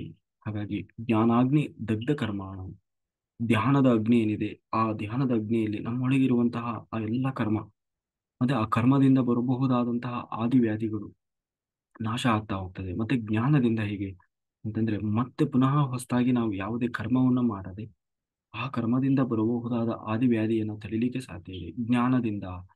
ಹಾಗಾಗಿ ಧ್ಯಾನವು ಆ ಕರ್ಮವನ್ನ ದಗ್ಧ ಮಾಡ್ತದೆ, ಜ್ಞಾನವು ಕರ್ಮವನ್ನ ದಗ್ಧ ಮಾಡ್ತದೆ. ಕರ್ಮ ದಗ್ಧ ಆದಾಗ ಆ ಕರ್ಮದಿಂದ ನಮಗೆ ಉಂಟಾಗಬಹುದಾದಂತಹ ಆದಿವ್ಯಾಧಿಗಳು ಕಡಿಮೆ ಆಗ್ತಾ ಹೋಗ್ತದೆ. ಹಾಗಾಗಿ ನಮ್ಮಲ್ಲಿ ತುಂಬಾ ಏನು ಕರ್ಮ ಇದೆ, ತುಂಬಾ ಕಷ್ಟ ಇದೆ ಅಂತಂದ್ರೆ ಜಾಸ್ತಿ ಜಾಸ್ತಿ ಸಾಧನೆ ಮಾಡಬೇಕು, ಜಾಸ್ತಿ ಜಾಸ್ತಿ ಧ್ಯಾನ ಮಾಡಬೇಕು. ಹೆಚ್ಚು ಹೆಚ್ಚು ಧ್ಯಾನ ಮಾಡಿದಾಗ ಆ ಎಲ್ಲ ಏನು ಕರ್ಮಗಳು, ಕಾಯಿಲೆಗಳು ದಗ್ಧ ಆಗ್ತಾ ಬರ್ತದೆ. ಹಾಗಾಗಿ ಆ ರೋಗದ ಮೂಲ ಯಾವುದು? ಪಾಪ. ಪಾಪದ ಮೂಲ ಯಾವುದು? ಅಜ್ಞಾನ. ಯಾಕೆ ಇವತ್ತು ಪಾಪ ಮಾಡ್ತಾ ಇದ್ದೀವಿ ಮತ್ತೆ ಮತ್ತೆ ಅಂತಂದ್ರೆ ಅಜ್ಞಾನ, ಸರಿಯಾದ ಜ್ಞಾನ ಇಲ್ಲ, ಏನ್ ಮಾಡಬೇಕು ಗೊತ್ತಿಲ್ಲ, ಎಷ್ಟು ಹೇಳಿದ್ರು ಮತ್ತು ಅದನ್ನೇ ಮಾಡೋದು. ಅದರ ಹಾಗಾಗಿ ರೋಗದ ಮೂಲ ಪಾಪವಾದರೆ ಆ ಪಾಪದ ಮೂಲ ಅಜ್ಞಾನ. ಹಾಗಾಗಿ ನಾವು ಮಾಡಬೇಕಾದದ್ದೇನು? ರೋಗವನ್ನ ನಾಶ ಮಾಡುವುದಲ್ಲ, ನಮ್ಮೊಳಗಿರುವಂತಹ ಅಜ್ಞಾನವನ್ನ ನಾಶ ಮಾಡಬೇಕು. ಆ ಅಜ್ಞಾನದ ನಾಶದಿಂದ ಏನಾಗ್ತದೆ? ಆತ್ಮದಕ್ಕೆ ಜ್ಞಾನ ಅನ್ನೋದು ಬರ್ತದೆ. ಆತ್ಮಜ್ಞಾನದಿಂದ ಈ ಎಲ್ಲ ಸಮಸ್ಯೆಗಳಿಂದ ಶಾಶ್ವತವಾಗಿ ನಾವು ಹೊರಗೆ ಬರಲಿಕ್ಕೆ ಸಾಧ್ಯ ಆಗ್ತದೆ. ಹಾಗಾಗಿ ನಾವು ಮಮಾತ್ಮ ಸರ್ವಭೂತಾತ್ಮ ಅಂದ್ರೆ ಎಲ್ಲ ಆತ್ಮಗಳಲ್ಲೂ ಕೂಡ ಇರುವುದು ಆ ಪರಮಾತ್ಮನೇ. ಹಾಗಾಗಿ ಆ ಅನ್ನೋದನ್ನು ನಾವು ತಿಳ್ಕೊಂಡಾಗ ಯಾರಿಗೂ ಹಿಂಸೆ ಮಾಡುವುದಿಲ್ಲ, ಯಾರಿಗೂ ಕಷ್ಟ ಕೊಡುವುದಿಲ್ಲ, ಯಾರನ್ನು ನಾವು ಆ ದ್ವೇಷ ಮನೋಭಾವದಿಂದ, ಹಿಂಸೆ ಮನೋಭಾವದಿಂದ ನೋಡ್ಲಿಕ್ಕೆ ಹೋಗಲ್ಲ, ಅಥವಾ ಕೆಟ್ಟದ್ದನ್ನು ಬಯಸುವುದಿಲ್ಲ. ಆಗ ನಮ್ಮಲ್ಲಿ ಒಳ್ಳೆತನ, ಒಳ್ಳೆಯದು ಅನ್ನೋದು ಗತಿಸ್ತಾ ಹೋಗ್ತದೆ. ಹಾಗಾಗಿ ಹಣೆ ಬರಹ ಅನ್ನುವುದು ನಾವೆಲ್ಲ ಹೇಳ್ತೀವಿ. ಯಾವುದು ಹಣೆ ಬರಹ? ಇಲ್ಲ, ಬ್ರಹ್ಮಲಿಖಿತ ಹಣೆಯಲ್ಲಿ ಬರೆದು ಕಳಿಸಿದ್ದಾನೆ ಹಣೆ ಬರಹವನ್ನು. ಆ ಹಣೆ ಬರಹದ ಪ್ರಕಾರವೇ ಜೀವನ ನಡೀತಾ ಇದೆ. ಆ ಹಣೆ ಬರಹವನ್ನು ಯಾರು ಅಳಿಸ್ಲಿಕ್ಕೆ ಸಾಧ್ಯ ಇಲ್ಲ ಅಂತ ಹೇಳಿ ನಾವೆಲ್ಲ ಹೇಳೋದನ್ನು ಕೇಳಿದ್ದೀವಿ ಅಲ್ವಾ? ಆದ್ರೆ ನಿಜವಾಗಲೂ ಹಣೆ ಬರಹ ಅನ್ನೋದಿದೆಯಾ? ಹಣೆ ಬರಹ ಅಂತಂದ್ರೆ ಅದನ್ನು ಅಳಿಸ್ಲಿಕ್ಕೆ ಸಾಧ್ಯನೇ ಇಲ್ಲ, ಅಥವಾ ಹಣೆ ಬರಹದಲ್ಲಿ ಇದ್ದುದನ್ನ ಅನುಭವಿಸಲೇಬೇಕಾ ಅನ್ನುವುದು ನಮ್ಮಲ್ಲಿ ಬಹಳಷ್ಟು ಪ್ರಶ್ನೆ. ಆದ್ರೆ ಕೆಲವರು, ಯಾಕೆಂದ್ರೆ ನಮ್ಮ ಹಿಂದಿನಿಂದಲೂ ಬಂದ ಒಂದು ಉಕ್ತಿ ಏನಂತಂದ್ರೆ, ಹಣೆ ಬರಹದಲ್ಲಿ ಏನಿದೆ ಅದು ಅದೇ ನಡೀತದೆ, ಮತ್ತೆ ಅದನ್ನು ಯಾರಿಂದನೂ ಬದಲಾಯಿಸ್ಲಿಕ್ಕೆ ಸಾಧ್ಯ ಇಲ್ಲ. ಬ್ರಹ್ಮಲಿಖಿತವನ್ನು ನಮ್ಮನಿಂದಲೂ ಬಳಸ್ಲಿಕ್ಕೆ ಸಾಧ್ಯ ಇಲ್ಲ. ಅದರ ಅರ್ಥ, ನಾವು ಮಾಡಿದ್ದನ್ನ ಬೇರೆಯವರು ಯಾರೂ ಕೂಡ ಅದನ್ನು ನಾಶ ಮಾಡಲಿಕ್ಕೆ ಸಾಧ್ಯ ಇಲ್ಲ. ನಾವು ಮಾಡಿದ ಕರ್ಮವನ್ನು ದೇವರು ಕೃತಾವಸ್ತು ಅಂತ ಹೇಳಿ ಮಾಡಿ ಅದನ್ನು ನಾಶ ಮಾಡಲಿಕ್ಕೆ ಸಾಧ್ಯ ಇಲ್ಲ. ಅಥವಾ ಬ್ರಹ್ಮದೇವರು ಕೂಡ ನಮ್ಮ ಕರ್ಮದ ವಿಷಯದಲ್ಲಿ ಇಂಟರ್ಫಿಯರ್ ಆಗ್ಲಿಕ್ಕೆ ಸಾಧ್ಯ ಇಲ್ಲ. ಹಾಗಾದ್ರೆ ಏನ್ ಮಾಡಬೇಕು? ನಮ್ಮ ಕರ್ಮವನ್ನ ನಾವೇ ಕಳೆದುಕೊಳ್ಳಬೇಕು. ಉದ್ಧಾರ ಆತ್ಮ ಅನಾತ್ಮ, ನಾವು ನನ್ನ ಆತ್ಮದ ಉದ್ಧಾರವನ್ನ ನಾನೇ ಮಾಡ್ಕೊಳ್ಬೇಕು. ಅದೇ ಏನು ಹಣೆ ಬರಹ. ಹಾಗಾದ್ರೆ ಏನ್ ಮಾಡೋದು? ಹಣೆ ಬರಹದಲ್ಲಿ ಇದ್ದುದನ್ನ ಅನುಭವಿಸ್ಲೇಬೇಕಾ? ಅಂದ್ರೆ ಬದಲಾಯಿಸ್ಲಿಕ್ಕೆ ಸಾಧ್ಯ ಇಲ್ವಾ ಅಂತಂದ್ರೆ, ಹಣೆ ಬರಹ ಅಂದ್ರೆ ಏನು? ನಾವು ನಮ್ಮ ಹಿಂದಿನ ಜನ್ಮದಲ್ಲಿ ನಾವು ಮಾಡಿದ ಕರ್ಮದ ಫಲವನ್ನ ಉಣ್ಬೇಕಾಗಿದೆ, ಅದೇ ಹಣೆ ಬರಹ. ಏನ್ ಮಾಡಿದ್ದೀವೋ ಅದನ್ನ ಉಣ್ಲಿಕ್ಕೆ, ಊಟ ಮಾಡ್ಲಿಕ್ಕೆ ಅದು ರೆಡಿ ಇದೆ. ಅದರ ರಿಸಲ್ಟ್ ಏನೋ ಫಲಿತಾಂಶವನ್ನು ಕೊಡ್ಲಿಕ್ಕೆ ಅದು ರೆಡಿ ಇದೆ. ಹಾಗಾದ್ರೆ ಅದರಿಂದ ತಪ್ಪಿಸಿಕೊಳ್ಳಿಕ್ಕೆ ಸಾಧ್ಯ ಇಲ್ವಾ? ಖಂಡಿತ ಸಾಧ್ಯ ಇದೆ. ಹಣೆ ಬರಹವನ್ನು ಬದಲಾಯಿಸಲಿಕ್ಕೆ ಸಾಧ್ಯ ಇಲ್ವಾ? ಖಂಡಿತ ಸಾಧ್ಯ ಇದೆ. ಯಾರಿಂದ ಸಾಧ್ಯ ಇದೆ? ಅದು ಕೇವಲ ನಮ್ಮಿಂದ ಮಾತ್ರ ಸಾಧ್ಯ ಇರುವುದು. ನೋಡಿ, ಬ್ರಹ್ಮದೇವರಿಗೂ ಸಾಧ್ಯ ಇಲ್ಲ, ಆದ್ರೆ ನಮ್ಮಿಂದ ಅದು ಸಾಧ್ಯ ಇದೆ. ಹಾಗಾಗಿ ಹಣೆ ಬರಹವನ್ನ ಬದಲಾಯಿಸಲಿಕ್ಕೆ ಸಾಧ್ಯ ಇದೆ. ಹಣೆ ಬರಹವನ್ನ ಬದಲಾಯಿಸುವುದು ಕೇವಲ ಅದು ನಮ್ಮಿಂದ ಮಾತ್ರ ಸಾಧ್ಯ ಇದೆ. ಅದು ಆ ಶಕ್ತಿ ನಮ್ಮಲ್ಲಿ ಇರ್ತದೆ. ಹಾಗಾಗಿ ನಾವು ನಮ್ಮ ಹಣೆ ಬರಹವನ್ನ ಬದಲಾಯಿಸುವವರಾಗಬೇಕು. ಹಣೆ ಬರಹವನ್ನು ಬದಲಾಯಿಸಲಿಕ್ಕೆ ಸಾಧ್ಯ ಇದೆ. ಹಣೆ ಬರಹದಲ್ಲಿ ಇದ್ದದನ್ನೆಲ್ಲ ಅನುಭವಿಸಬೇಕು ಅಂತ ಏನು ಉದ್ದೇಶ ಇಲ್ಲ. ಆ ಹಾಗಾದ್ರೆ ಏನ್ ಮಾಡ್ಬೇಕು? ಅದಕ್ಕೆ ಧ್ಯಾನ ಮಾಡಬೇಕು. ಪ್ರತಿನಿತ್ಯ ಧ್ಯಾನ ಮಾಡಬೇಕು. ಧ್ಯಾನ ಮಾಡುವುದರಿಂದ, ಅತಿ ಹೆಚ್ಚು ಧ್ಯಾನ ಮಾಡುವವರಿಗೆ, ಅದರಲ್ಲೂ ರಾತ್ರಿ ಎಲ್ಲ ಯಾರು ಧ್ಯಾನ ಸ್ಥಾನ ಸಾಧನೆ ಮಾಡ್ತಾರೆ, ಅವರಿಗೆ ಆ ಅದನ್ನೇ ಹೇಳೋದು. ನಾವು ಯಾವಾಗಲೂ ಹೇಳ್ತಿರ್ತೀವಿ, ಗುಡಾಕೇಶ ಮಾಡೋರಿಗೆ ಈ ಜಾತಕ ಕೆಲಸ ಮಾಡೋದಿಲ್ಲ. ಯಾವ ಈ ಏನಂದ್ರೆ ದೋಷಗಳು ಬರ್ತಾವಲ್ವ, ಅಷ್ಟಮ ಶನಿ, ಆಮೇಲೆ ಪಂಚಮ ಶನಿ, ಸಾಡೆ ಸಾತು ಶನಿ, ಕುಜ ದೋಷ, ಮತ್ತೆ ಏನೇನೋ ಇವತ್ತು ದೋಷಗಳು ಅಂತ ಏನು ಬರ್ತದೆ, ಅದು ಯಾವುದು ಕೂಡ ಕೆಲಸ ಮಾಡೋದಿಲ್ಲ. ಆ ಎಲ್ಲವೂ ಆ ಅಂದ್ರೆ ಅವೆಲ್ಲವನ್ನು ಕೂಡ ನಮ್ಮ ನಿಗ್ರಹಕ್ಕೆ ತೆಗೆದುಕೊಳ್ಳಲಿಕ್ಕೆ ಸಾಧ್ಯ ಇದೆ. ಅಂದ್ರೆ ಅದೆಲ್ಲ ಕೆಲಸ ಮಾಡೋದಿಲ್ಲ ಅಂತಂದ್ರೆ ಅರ್ಥ, ಉದಾಹರಣೆಗೆ ಸಾಡೆ ಸಾತ್ ಶನಿ ಬಂತು ಅಂದ್ರೆ ಅದರ ಅರ್ಥ ಅದು ಕೇವಲ ಇಂಡಿಕೇಟ್ ಮಾಡ್ತಾ ಇದೆ ಏನು ಅಂದ್ರೆ ನಿನ್ನ ಕರ್ಮವನ್ನ ಅನುಭವಿಸುವ ಸಮಯ ಬಂದಿದೆ, ರೆಡಿ ಆಗುವಂತ. ಪಾಪ ಅವನೇನು, ನಾವೆಲ್ಲರೂ ಶನಿ ಅಂದ ತಕ್ಷಣ ಏ, ಆ, ಏನೋ ಪಾಪ ಅವನು ಇರೋದೇ ಜಗತ್ತಿಗೆ ತೊಂದರೆ ಕೊಡ್ಲಿಕ್ಕೆ, ಇನ್ನೊಬ್ಬರಿಗೆ ಕೀಟ್ಲೆ ಕೊಡ್ಲಿಕ್ಕೆ ಅನ್ನುವ ಅರ್ಥದಲ್ಲಿ ನಾವು ಅವರನ್ನ ನೋಡ್ತೀವಿ. ಆದ್ರೆ ಅವರು ಹಾಗಲ್ಲ. ಅವರು ನಮ್ಮನ್ನ, ನಮ್ಮ ಆತ್ಮವನ್ನ, ನಮ್ಮ ಮಿಸ್ಟೇಕ್ಸ್ ಅನ್ನ ತಿದ್ದಿ ತೀಡಿ ನಮ್ಮನ್ನ ಒಂದು ಸರಿಯಾದ ಆಕೃತಿಯನ್ನಾಗಿ ಮಾಡ್ಲಿಕ್ಕೆ ಆ ಅವರು ಬರ್ತಾ ಇದ್ದಾರೆ ಅಂತ ಅಂದ್ರೆ ಅಂತ ಅದರ ಅರ್ಥ. ಹಾಗಾಗಿ ನಾವು ಇಲ್ಲದೆ ಇರೋದನ್ನ ಕಷ್ಟ ಕೊಡುವುದು ಹಾಗೇ ಇರುವವರಲ್ಲ. ಕಷ್ಟ ಕೊಡೋದ್ರಿಂದ, ಕಷ್ಟಕೊಟ್ಟು ನಮ್ಮನ್ನು ಅವರು ಸಂತೋಷ ಪಡುವವರು ಅಲ್ಲ. ಮತ್ತೆ ನಮ್ಮಲ್ಲಿರುವ ಮಿಸ್ಟೇಕ್ಸು, ತಪ್ಪುಗಳನ್ನ ತಿದ್ದಿ ಸವಾಲುಗಳ ಮೂಲಕ, ಕಷ್ಟಗಳ ಮೂಲಕ ಮನುಷ್ಯ ಅವಾಗ್ಲೇ ಅಲ್ಲ, ಹೊಡ್ತಾ ಬಿದ್ದಾಗ್ಲೇನೆ ಎಚ್ಚೆತ್ಕೊಳ್ಳೋದು. ಅಲ್ಲಿವರೆಗೂ ಬೇಡ, ಹೊಡ್ತಾ ಬೀಳ್ತದೆ, ಬೇಡ ಹೊಡ್ತಾ ಬೀಳ್ತದೆ ಅಂದ್ರೆ ಆವಾಗ ನೋಡ್ತೀನಿ ನಾನು ಅಂತಲೇ ಇರ್ತಾರೆ. ಹಾಗಾಗಿ ಆ ಏನ್ ಮಾಡ್ಬೇಕು ನಾವು? ಮೊದಲೇ ನಾವು ಎಚ್ಚೆತ್ತುಕೊಂಡಿವಿ ಅಂತ ಆದ್ರೆ, ನಾವು ಆ ಜ್ಞಾನದ ಮಾರ್ಗದಲ್ಲಿ ಇದ್ವಿ ಅಂತ ಆದ್ರೆ, ಅಜ್ಞಾನದಿಂದ ಹೊರಗೆ ಬಂದಿದ್ದೀವಿ, ಸಸ್ಯಾಹಾರಿಯಾಗಿದ್ದೀವಿ, ಶುದ್ಧವಾಗಿ ಧ್ಯಾನ ಸಾಧನೆ ಮಾಡ್ತಾ ಇದ್ದೀವಿ ಅಂದಾಗ ಶನಿ ಪರಮಾತ್ಮನಿಗೂ ಕೆಲಸ ಇಲ್ಲ. ಆಲ್ರೆಡಿ ಇವನು ಆ ಮಾರ್ಗಕ್ಕೆ ಬಂದಾಗಿದೆ, ಇವತ್ತಲ್ಲ ನಾಳೆ ಸಂಪೂರ್ಣ ಅವನು ಪರಿಪೂರ್ಣ ಆಗ್ತಾನೆ ಅಂತ ಹೇಳಿ ಆ ಆ ಆ ಒಂದು ಇದು ಕೂಡ, ದೋಷ ಅನ್ನೋದು ಕೂಡ ಆ, ನಿಗ್ರಹಕ್ಕೆ ಬರ್ತದೆ. ಹಾಗಾಗಿ ಹಣೆ ಬರಹ ಅನ್ನುವುದು ಏನೂ ಅಲ್ಲ, ನಮ್ಮ ಕರ್ಮಗಳೇ. ನಾವು ಏನು ಮಾಡಿದೀವೋ ಅದನ್ನ ಏನು ಅನುಭವಿಸ್ಬೇಕಾಗಿದೆಯಲ್ವ, ಅದೇ ಹಣೆ ಬರಹ. ಅದು ಬ್ರಹ್ಮಲಿಖಿತ. ಆದರೆ ಅದನ್ನ ಬದಲಾಯಿಸುವ ಶಕ್ತಿ ನಮ್ಮನ್ನ ಹೊರತು ಬೇರೆ ಯಾರಿಗೂ ಇಲ್ಲ. ಅದನ್ನ ನಾವು ಸಂಪೂರ್ಣವಾಗಿ ಬದಲಾಯಿಸಿ ನಮಗೆ ಹೇಗೆ ಬೇಕೋ ಹಾಗೆ ಅದನ್ನ ಬರೆದುಕೊಳ್ಳುವ ಶಕ್ತಿ, ಸಾಮರ್ಥ್ಯ ಭಗವಂತ ನಮಗೆ ಕೊಟ್ಟಿರ್ತಾನೆ. ಹಾಗಾಗಿ ಹೇಳೋದು ಆ ಯದ್ಭಾವಂ ತದ್ಭವತಿ, ಅಂದ್ರೆ ನಾವು ಹೇಗೆ ಬಯಸ್ತಾ ಇದ್ದೀವೋ ಅದೇ ಹಾಗೆ ನಮ್ಮ ಬದುಕು ಆಗಿರ್ತದೆ. ಅದಕ್ಕೆ ಹೇಳೋದು, ಏನ್ ಮಾಡ್ಬೇಕು? ಕೊರಗಬಾರ್ದು. ಜೀವನದಲ್ಲಿ ಕೊರಗಲಿಕ್ಕೆ ಬಂದವರಲ್ಲ ನಾವು, ಆತ್ಮಕ್ಕೆ ಸಂತೋಷವನ್ನ ಕೊಡ್ಲಿಕ್ಕೆ ಬಂದವರು, ಆತ್ಮಕ್ಕೆ ಜ್ಞಾನವನ್ನ ಕೊಡ್ಲಿಕ್ಕೆ ಬಂದವರು, ಆತ್ಮಕ್ಕೆ ಅನುಭವವನ್ನ ತುಂಬಲಿಕ್ಕೆ ಬಂದವರು. ಇಲ್ಲಿ ರೋಧಿಸ್ಲಿಕ್ಕೆ ಬಂದವರಲ್ಲ. ರೋದನೆ ಅನ್ನುವುದು ಅದು ಮಾಯೆ. ನಾವು ಅಜ್ಞಾನದಲ್ಲಿ ಆ ಈ ಯಾವ್ಯಾವುದಕ್ಕೂ ಆ ಏನೋ ಶರಣಾಗಿ ಅದನ್ನ ಬಯಸಿ ಅದೇ ಜಗತ್ತು ಸರ್ವಸ್ವ ಅಂತ ಅಂದುಕೊಂಡು ನಮ್ಮ ಸಂತೋಷವನ್ನ ಆ ಕಳೆದುಕೊಳ್ತಾ ಇದ್ದೀವಿ ಅಂತಂದ್ರೆ ನಮ್ಮ ಆತ್ಮಕ್ಕೆ ನಾವು ಮಾಡುವ ದ್ರೋಹ. ಹಾಗಾಗಿ ನಾವು ಏನ್ ಮಾಡ್ಬೇಕು? ಇಷ್ಟೇ, ಬೇರೆ ಏನು ಮಾಡ್ಬೇಕಾಗಿಲ್ಲ. ಪ್ರತಿನಿತ್ಯ ಧ್ಯಾನ ಮಾಡಿ, ಪ್ರತಿನಿತ್ಯ ಸಜ್ಜನರ ಸಾಂಗತ್ಯ ಮಾಡಿ, ಪ್ರತಿನಿತ್ಯ ಸ್ವಾಧ್ಯಾಯ ಮಾಡಿ, ಪ್ರತಿನಿತ್ಯ ಎಷ್ಟು ಸಾಧ್ಯ ಆಗ್ತದೋ ಅಷ್ಟು, ಯಾರಿಗೆ ಯಾವ ರೂಪದಲ್ಲಿ ಸಾಧ್ಯ ಆಗ್ತದೋ ಅಷ್ಟು ಧ್ಯಾನ ಪ್ರಚಾರ ಮಾಡಿ.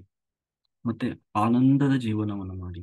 ಆನಂದದ ಜೀವನ ಇಲ್ಲದೆ ಇರುವುದರ ಬಗ್ಗೆ, ಸಿಗದೇ ಇರುವುದರ ಬಗ್ಗೆ, ಕೊರತೆಗಳ ಬಗ್ಗೆ, ಅಥವಾ ನಮ್ಮಲ್ಲಿರುವಂತಹ ಸಮಸ್ಯೆಗಳು, ದೋಷಗಳ ಬಗ್ಗೆ ನಾವು ತಿಳ್ಕೊಂಡು ಅದನ್ನ ಕೊರಗ್ತಾ ಇರಬಾರ್ದು. ಮತ್ತೆ ಆನಂದವಾಗಿರ್ಬೇಕು, ಯಾವಾಗಲೂ ಒಳಗಿಂದ ಹೊರಗಿಂದ ಖುಷಿಯಾಗಿರ್ಬೇಕು.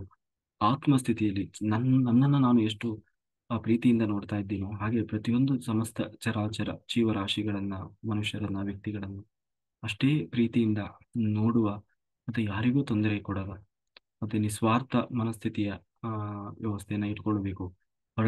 ಹೊರಗಿಂದ ಭೋಗ ಜೀವನವನ್ನ ನಡೆಸಬೇಕು, ಒಳಗಡೆಯಿಂದ ಯೋಗಿ ಜೀವನವನ್ನು ನಡೆಸಬೇಕು. ಯೋಗಿ ಭೋಗಿ.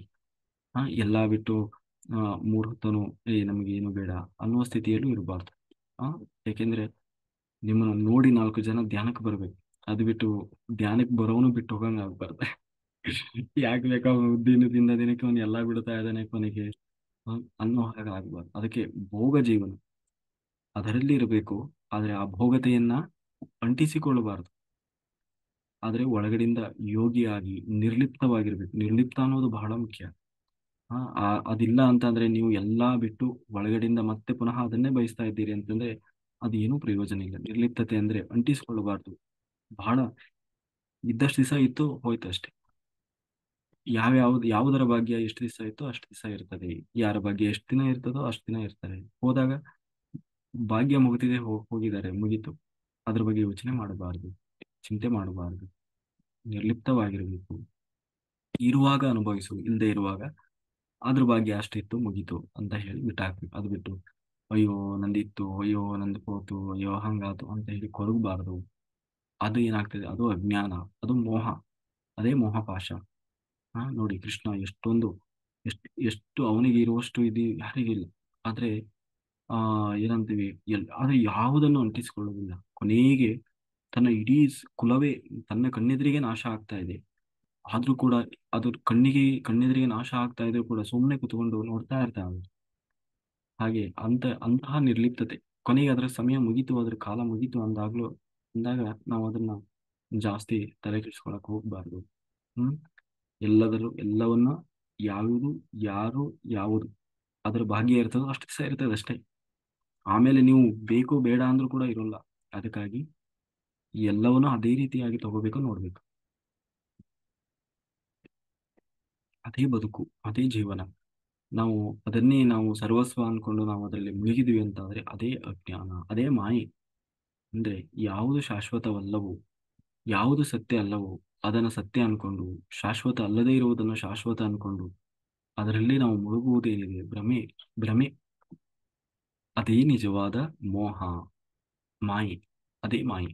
ಹಾಗಾಗಿ ಆ ಮಾಯೆಯಿಂದ ಹೊರಗೆ ಬರಬೇಕು. ಯಾಕೆಂದ್ರೆ ಪ್ರತಿ ಹಂತದಲ್ಲೂ ನಾವು ಮಾಯೆಯಲ್ಲಿ ಸಿಕ್ಕಿ ಹಾಕಿಕೊಳ್ಳಲಿಕ್ಕೆ ಬೇಕಾದಷ್ಟು ಅವಕಾಶಗಳು ಇರ್ತಾರೆ. ಹ್ಮ್.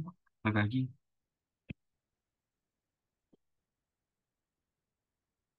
ಹಾಗಾಗಿ ಆ ನಾವು ಆ ಆ ನಿರಂತರವಾಗಿ ಆ ಜ್ಞಾನವನ್ನ ಇಟ್ಟುಕೊಂಡು ಅದೇ ಪ್ರಯತ್ನದಲ್ಲಿ ಮುಂದುವರೆದ್ರೆ ಖಂಡಿತ ಎಲ್ಲರೂ ಆ ಆ ಏನು ಆಧ್ಯಾತ್ಮ ಸಾಧನೆಯಲ್ಲಿ, ಈ ಕರ್ಮದ ಒಂದು ವಿಷಯದಲ್ಲಿ, ಅಥವಾ ಇವತ್ತಿನ ಕಷ್ಟದ, ಅಥವಾ ನಾವೇನ್ ಅನ್ಕೊಂಡಿದ್ದೀವಿ ಆ ಜಂಜಾಟದ ಬದುಕಿನಿಂದ ಹೊರಗೆ ಬರಲಿಕ್ಕೆ ಸಾಧ್ಯ ಇದೆ.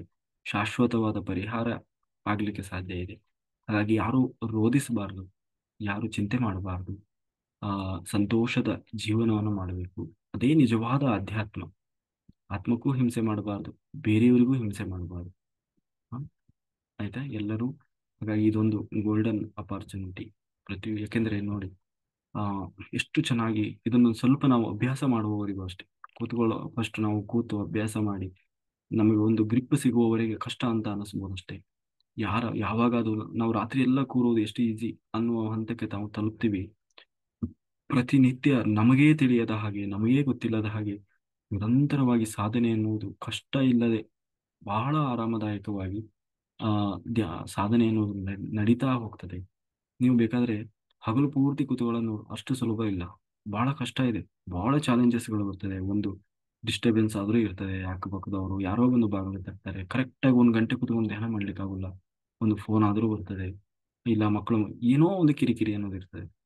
ಸಮಯ ಇದ್ರೂ ಕೂಡ, ನೀವು ಫ್ರೀ ಇದ್ರೂ ಕೂಡ ಮಾಡ್ಲಿಕ್ಕೆ ಆ ತರದ ಬೇಕಾದ ವಾತಾವರಣ ಅನ್ನೋದು ಸಿಕ್ಕಲ್ಲ. ಕರೆಕ್ಟಾಗಿ 3 ತಾಸು ಕೂತ್ಕೊಂಡು ಧ್ಯಾನ ಮಾಡ್ಲಿಕ್ಕೆ ಆಗ್ತದೆ, ಏನಾದ್ರೂ ಒಂದು ಕಿರಿಕಿರಿ ಇರ್ತದೆ. ಕೊನೆಗೆ ಅಡಿಗೆ ಮಾಡ್ಬೇಕಾಗ್ತದೆ, ಊಟ ಬಡಿಸುವಂತ ಬರ್ತಾರೆ, ಏನೋ ಒಂದು ಇರ್ತದೆ. ಅದನ್ನು ನಾವು ಮಾಡದೇ ಇರ್ಲಿಕ್ಕೆ ಆಗಲ್ಲ. ಆದ್ರೆ ರಾತ್ರಿ ಹಾಗಲ್ಲ. ನೀವೆಲ್ಲ ಊಟ ತಿಂಡಿ ಎಲ್ಲ ರಾತ್ರಿ ಮುಗಿಸಿ ಧ್ಯಾನಕ್ಕೆ ಕೂತ್ರಿ ಅಂದ್ರೆ ಬೆಳಗ್ಗೆ ಎಲ್ಲ ಬಂದು ಎಬ್ಬಿಸ್ಬೇಕು. ಬೆಳಗಿನ ತಿಂಡಿಗೆ ಸಮಯ ಆಗಿದೆ, ಎದ್ದೇಳಿ ಹೇಳಿ ಎದ್ದೇಳಿ ಅಂತ. ಅವಾಗೂ ಹೇಳಕ್ಕೆ ಮನ್ಸಿರಲ್ಲ. ಯಾರಾದ್ರೂ ಪುಣ್ಯಾತ್ಮರು ಹಂಗೆ ಕೂತ್ಕೊಂಡು ಕಂಟಿನ್ಯೂ ಮಾಡು ಅಂತಂದ್ರೆ ಹಿಂಗೆ 9-10 ಗಂಟೆವರೆಗೂ ಕೂತ್ ಬಿಡೋಣ ಅನ್ನುವಷ್ಟು ಆ, ಅಂದ್ರೆ ಎಂಜಾಯ್ಮೆಂಟ್ ಅನ್ನೋದು ಇರ್ತದೆ. ಆದ್ರೆ ನೋಡಿ ಎಷ್ಟು ಸುಲಭವಾಗಿ, ಎಷ್ಟು ಸರಳವಾಗಿ ಸಾಧನೆ ಅನ್ನೋದು ಆಗ್ತಾ ಇದೆ. 8 ತಾಸು, 9, 10 ತಾಸು ದಿನಪೂರ್ತಿ ರಾತ್ರಿ ಧ್ಯಾನ ನಡೀತದೆ. ಆ ಆತ್ಮ ಎಷ್ಟು ಒಂದೊಂದು ರಾತ್ರಿಯೂ ಎಷ್ಟು ಉನ್ನತ ಸ್ಥಿತಿಯನ್ನು ತಲುಪಿರುತ್ತದೆ. ಎಷ್ಟು ಕರ್ಮಗಳು ಕಳೆದಿರ್ತದೆ ಒಂದು ರಾತ್ರಿ ಕಳೆಯೋದ್ರೊಳಗೆ, ಅಲ್ವಾ? ಎಷ್ಟು ಕರ್ಮ ಕಳೆದಿರ್ತದೆ ಗೊತ್ತಿಲ್ಲ ನಿಮಗೆ ಅಷ್ಟೇ. ಆ, ಆಮೇಲೆ ಅದರಿಂದ ಈ ಜಗತ್ತಿಗೆ ಎಷ್ಟು ಒಳ್ಳೇದಾಗ್ತದೆ. ಹಾಗಾಗಿ ಕೇವಲ ನಮ್ಮ ಉದ್ಧಾರಕ್ಕಾಗಿ ಮಾತ್ರ ಸಾಧನೆ ಅಲ್ಲ, ಆ ಲೋಕದ ಕಲ್ಯಾಣಕ್ಕಾಗಿ ಕೂಡ ನಮ್ಮ ಆತ್ಮ ಸಾಧನೆ. ಏಕೆಂದ್ರೆ ನಾವು ನಮ್ಮ ಒಂದು ಆ ಆಹಾರ, ನಮ್ಮ ಒಂದು ಆ ಪಾಸಿಟಿವ್ ಎನರ್ಜಿಯಿಂದ ನಮ್ಮ ಸುತ್ತಲಿನ ವಾತಾವರಣವೂ ಕೂಡ ಬದಲಾಗ್ತದೆ. ಆ ಆ, ಹಾಗೆ ಪ್ರತಿಯೊಂದು ಕೂಡ ಇಷ್ಟು ಸರಳವಾಗಿ, ಸುಲಭವಾಗಿ. ಮತ್ತೆ ನೋಡಿ, ಡೇ ಟೈಮಲ್ಲಿ ಯಾವ ಚಿಂತೆನೂ ಇರಲ್ಲ. ಧ್ಯಾನ ಮಾಡಲಿಲ್ಲ ಅನ್ನೋ ಟೆನ್ಷನ್ ಇಲ್ಲ, ಇವತ್ತು ಬುಕ್ಸ್ ಓದಲಿಲ್ಲ ಅನ್ನೋ ಟೆನ್ಷನ್ ಇಲ್ಲ, ಇವತ್ತು ಕ್ಲಾಸ್ ಕೇಳಲಿಲ್ಲ, ಯಾವ ಟೆನ್ಷನ್ ಇಲ್ಲ. ಬೆಳಗ್ಗಿಂದ ಏನೇನೇನು ನಮ್ದು ಲೌಕಿಕ ಬದುಕಿನ ಕೆಲಸಗಳಿರ್ತದೆ ಎಲ್ಲದರಲ್ಲೂ ಹೋಗಿ, ಎಲ್ಲರ ಜೊತೆಗೆ ಹೋಗಿ ಪ್ರೋಗ್ರಾಮ್ಗಳನ್ನ, ಕೆಲಸಗಳನ್ನ, ಡ್ಯೂಟಿ ಎಲ್ಲ ಮುಗಿಸ್ಕೊಂಡು ಬರ್ಬೋದು. ಬೆಳಿಗ್ಗೆ ಅರ್ಜೆಂಟಲ್ಲೂ ಏನು ಧ್ಯಾನ ಮಾಡಲಿಲ್ಲ ಅನ್ನೋ ಇದಿರಲ್ಲ. ಬೆಳಿಗ್ಗೆ ಬೇಗ ಚಳಿಯಲ್ಲಿ ಎದ್ದು ಆವಾಗ ಸ್ನಾನ ಮಾಡಿ ಮುಖ ತೊಳೆದು ಧ್ಯಾನ ಕೂರ್ಬೇಕು ಅನ್ನೋ ಇದಿಲ್ಲ. ಏಕೆಂದ್ರೆ ನಿದ್ದೆ ಮಾಡಿದಾಗ, ನಿದ್ದೆಯಿಂದ ಎದ್ದು ಧ್ಯಾನ ಮಾಡೋದು ಅಂದ್ರೆ ಅದು ಭಾರಿ ಹಿಂಸೆ. ಅದು ಸುಮ್ಮನೆ ಏನ್ ಬೇಡ ಮತ್ತೆ ಮಲ್ಕೊಂಡ್ ಬಿಡೋಣ ಅಂತ ಹೇಳಿ ಮತ್ತೆ ತುಪ್ಪಕ್ಕನೆ ಮಲ್ಕೊಳ್ಬೇಕಂತ ಅನಿಸ್ತಾ ಇರ್ತದೆ. ಆದ್ರೆ ಇದು ಹಾಗಲ್ಲ, ಮಲಗಬೇಕು ಅಂತ ಅನ್ಸೋಲ್ಲ, ಬದಲಾಗಿ ಧ್ಯಾನದಿಂದ ಏಳೋದೇ ಬೇಡ ಅನ್ನುವ ಸ್ಥಿತಿ ತಲುಪಿರ್ತೀವಿ. ಹಾಗಾಗಿ ಅತ್ಯಂತ ಸರಳವಾಗಿ, ಸುಲಭವಾಗಿ, ಹ್ಮ್, ಆ, ನಮಗೆ ಇದು ತಿಳಿಯದ ಹಾಗೆ ರಾತ್ರಿ ಕುಂತ್ರೆ ಬೆಳಗ್ಗೆನೇ ಎಚ್ಚರ ಆಗೋದು ಎಷ್ಟೋ ಜನರಿಗೆ. ಆದ್ರೆ ಒಳಗಿಂದ ಎಷ್ಟು ಸಾಧನೆ ಆಗಿರ್ತದೆ. ಅದನ್ನು ನಾವು ಅಭ್ಯಾಸ ಮಾಡಬೇಕು. ಯಾಕೆಂದ್ರೆ ಗೊತ್ತಿಲ್ಲ ಮತ್ತೆ ಈ ಮನುಷ್ಯ ಜನ್ಮ ಅನ್ನೋದು ಸಿಗ್ತದೋ ಇಲ್ಲೋ ಗೊತ್ತಿಲ್ಲ. ಹಾಗಾಗಿ ಒಂದು ಅವಕಾಶ, ಭಗವಂತ ನಮಗೆ ಅವಕಾಶ ಕೊಟ್ಟಿದ್ದಾನೆ, ಮನುಷ್ಯ ಜನ್ಮ ಕೊಟ್ಟಿದ್ದಾನೆ, ಜ್ಞಾನ ಕೊಟ್ಟಿದ್ದಾನೆ, ಏನು ಮಾಡಬೇಕು ಅನ್ನುವ ಮಾರ್ಗವನ್ನು ಕೂಡ ತೋರಿಸಿದ್ದಾನೆ. ಇಷ್ಟೆಲ್ಲಾ ಸಿಕ್ಕೂ ನಾವು ಮತ್ತೂ ನಾವು ನಮ್ಮದೇ ನಾವು ಮೊಂಡುತನ ಮಾಡಿ, ಹಠ ಮಾಡಿ, ಇದೆಲ್ಲ ನಾವು ಅತಿ ಬುದ್ಧಿವಂತಿಕೆಯನ್ನ ಖರ್ಚು ಮಾಡಿದೀವಿ ಅಂತಾದ್ರೆ ಆ ದೇವರು ಕೂಡ ನಮಗೆ ಸಹಾಯ ಮಾಡಲಾರ. ಆ ದೇವರು ಕೂಡ ನಮಗೆ ಹೆಲ್ಪ್ ಮಾಡ್ಲಿಕ್ಕೆ ಬರುವುದಿಲ್ಲ. ಆ, ದೇವರು ಇಷ್ಟೇ ಮಾಡ್ಬೋದು ಜಾಸ್ತಿ, ಅಂದ್ರೆ ಅದು ಇದಕ್ಕಿಂತ ಜಾಸ್ತಿ ಇದರ ಮುಂದೆ ಮಾಡಬೇಕಾದವರು ನಾವು. ನಮ್ಮ ಕೈಯಲ್ಲಿ, ಅದಕ್ಕೆ ಹೇಳಿದ್ದು ನೋಡಿ, ಬ್ರಹ್ಮದೇವರಿಗೂ ಕೂಡ ನಮ್ಮ ಹಣೆಬರ ಬದಲಾಯಿಸುವ ಸಾಮರ್ಥ್ಯ ಇಲ್ಲ, ಶಕ್ತಿ ಇಲ್ಲ. ಆದ್ರೆ ನಮ್ಮ ಹಣೆಬರವನ್ನ, ನಮ್ಮ ಬದುಕನ್ನು ನಿರ್ಮಿಸಿಕೊಳ್ಳುವ ಅಧಿಕಾರ, ಶಕ್ತಿ ದೇವರು ನಮ್ಮ ಕೈಯಲ್ಲೇ ಕೊಟ್ಟಿದ್ದಾರೆ. ಅದಕ್ಕೆ ನಾವು ಯಾರನ್ನೂ ಅದಕ್ಕೆ ಹೊಣೆಗಾರರನ್ನಾಗಿ ಮಾಡುವ ಅವಶ್ಯಕತೆ ಇಲ್ಲ, ನಮ್ಮ ಕೈಯಲ್ಲೇ ಇದೆ. ಹಾಗಾಗಿ ಎಲ್ಲರೂ ಈ ಒಂದು ಅದ್ಭುತವಾದ ವೇದಿಕೆಯನ್ನ, ಅವಕಾಶವನ್ನ ಸದುಪಯೋಗ ಮಾಡ್ಕೊಳ್ಳಿ. ನಿಮ್ಮ ಇಡೀ ಬದುಕಿನಲ್ಲಿ ಅದನ್ನ ಅಳವಡಿಸಿಕೊಳ್ಳಿ. ಆಯ್ತಾ? ಸಾಕು, ಜಗವೆಲ್ಲ ಮಲಗಿರಲು ಅವನೊಬ್ಬನಿದ್ದ, ಅವನೇ ಬುದ್ಧ.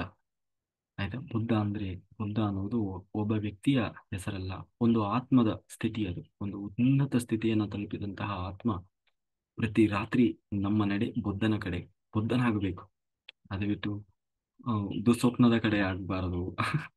ಅರ್ಥ ಆಯ್ತಲ್ಲ? ರಾತ್ರಿ ಎಲ್ಲ ಮಲಗಿ ಮಲಗಿ ಮಲಗಿ ಕುಂಭಕರ್ಣ ಆಗಬಾರದು. ತಾಮಸ ಗುಣ, ಮಲಗುವುದು ತಾಮಸ ಸ್ವಭಾವ. ಹಾಗಾಗಿ ಮಲಗದೇ ಇರುವುದು ದೈವ ಸ್ವಭಾವ. ಪ್ರತಿನಿತ್ಯ ನಾವು ಆ ಆ, ಮಲಗದೆ ಆ ಸಾಧನೆಯ ಹಾದಿಯಲ್ಲಿ ರಾತ್ರಿ ಎಲ್ಲ ಧ್ಯಾನ ಸ್ಥಿತಿಯಲ್ಲಿ ನಾವು ಹೋದ್ವಿ ಅಂತಾದ್ರೆ, ಆ ಲೆಕ್ಕ ಹಾಕಿ ನೀವು ಬರೀ ಇದನ್ನು ನಿಮ್ಮ ಜೀವನದಕ್ಕೆ ಹೇಗೆ ಮಲಗುವುದು ನಮ್ಮ ಜೀವನದ ಅವಿಭಾಜ್ಯ ಅಂಗ ಅಂತ ಹೇಳಿ ನಾವು ಅಭ್ಯಾಸ ಮಾಡಿಕೊಂಡಿದ್ದೀವೋ, ಹಾಗೆ ರಾತ್ರಿ ಎಲ್ಲ ಧ್ಯಾನ ಮಾಡುವುದು ನಮ್ಮ ಜೀವನದ ಅವಿಭಾಜ್ಯ ಅಂಗ ಅಂತ ಹೇಳಿ ನಾವು ಅಭ್ಯಾಸ ಮಾಡಿದ್ವಿ ಅಂತಾದ್ರೆ, ಇದೇ 10 ವರ್ಷ, 20 ವರ್ಷ, 30 ವರ್ಷಗಟ್ಟಲೆ ನಾವು ಬದುಕಿರುವವರೆಗೂ ನಾವು ರಾತ್ರಿ ಎಲ್ಲ ಕೂತು ಧ್ಯಾನ ಮಾಡಿದೀವಿ ಅಂತಾದ್ರೆ, ಯಾಕೆ ನಾವು ಖಂಡಿತ ಅತಿ ಶೀಘ್ರದಲ್ಲಿ ಪ್ರತಿಯೊಬ್ಬರೂ ಕೂಡ ಆ ಮೋಕ್ಷದ ಸ್ಥಿತಿಯನ್ನ ಹೊಂದಲಿಕ್ಕೆ ಸಾಧ್ಯ ಇದೆ. ಎಲ್ಲರೂ ಆ ಮೋಕ್ಷ ಪಡೀಲಿಕ್ಕೆ ಸಾಧ್ಯ ಇದೆ. ಈ ಜನ್ಮವೇ ಕೊನೆ ಮಾಡ್ಕೊಳ್ಳಿಕ್ಕೆ ಸಾಧ್ಯ ಇದೆ. ಹಾಗಾಗಿ ಇಷ್ಟು ಸರಳವಾದ, ಸುಲಭವಾದ ಮಾರ್ಗ ಇನ್ನೊಂದಿಲ್ಲ. ಇದಕ್ಕಿಂತ ಜಾಸ್ತಿ ಜಾಸ್ತಿ ನಾವು ಸಾಧನೆ ಮಾಡ್ತೀವಿ ಅಂತಂದ್ರೆ ಅವಕಾಶಗಳು ಕೂಡ ಸಿಗ್ಲಿಕ್ಕೆ ಸಾಧ್ಯ ಇಲ್ಲ. ಹಾಗಾಗಿ ಇದನ್ನ ಎಲ್ಲರೂ ಸದುಪಯೋಗ ಮಾಡ್ಕೊಳ್ಳಿ.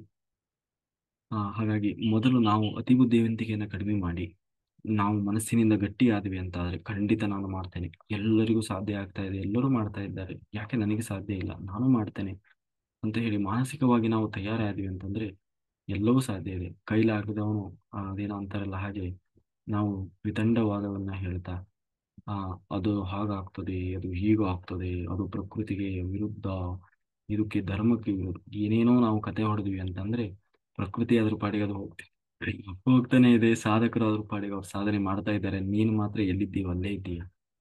ಹಂಗೆ ಆಗಬಾರ್ದು.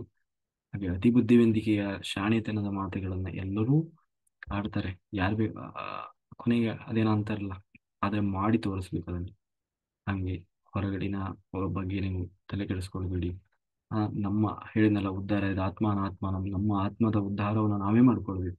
ಮಾತಾಡೋರಲ್ಲ, ಕಾಮೆಂಟ್ ಮಾಡೋರಲ್ಲ, ಅದನ್ನ ಕಿಂಡಲ್ ಮಾಡೋರು, ಕೀಟ್ಲೆ ಮಾಡುವವರೆಲ್ಲ ಅವ್ರದ್ದಷ್ಟೇ ಪಾಪ. ಅಂದ್ರೆ ಅವ್ರನ್ನೂ ದೋಷಿಸೋದು ಬೇಡ, ಪಾಪ ಒಳ್ಳೇದಾಗ್ಲಿ, ಆದಷ್ಟು ಬೇಗ ಅವರಿಗೂ ಜ್ಞಾನ ಬರಲಿ. ಆ ಆದ್ರೆ ನಮಗಂತೂ ದೇವರು ಅವಕಾಶ ಕೊಟ್ಟಿದ್ದಾನಲ್ಲ, ಆವಾಗ ಹೌದಪ್ಪ ನಿಂದೇ ದೊಡ್ಡದು ಅನ್ನೋದು ನಮ್ಮ ಸಾಧನೆಯನ್ನು ನಾವು ಮಾಡ್ಕೊಂಡು ಹೋಗ್ಬೇಕು. ಆಯ್ತಾ? ಹ್ಮ್.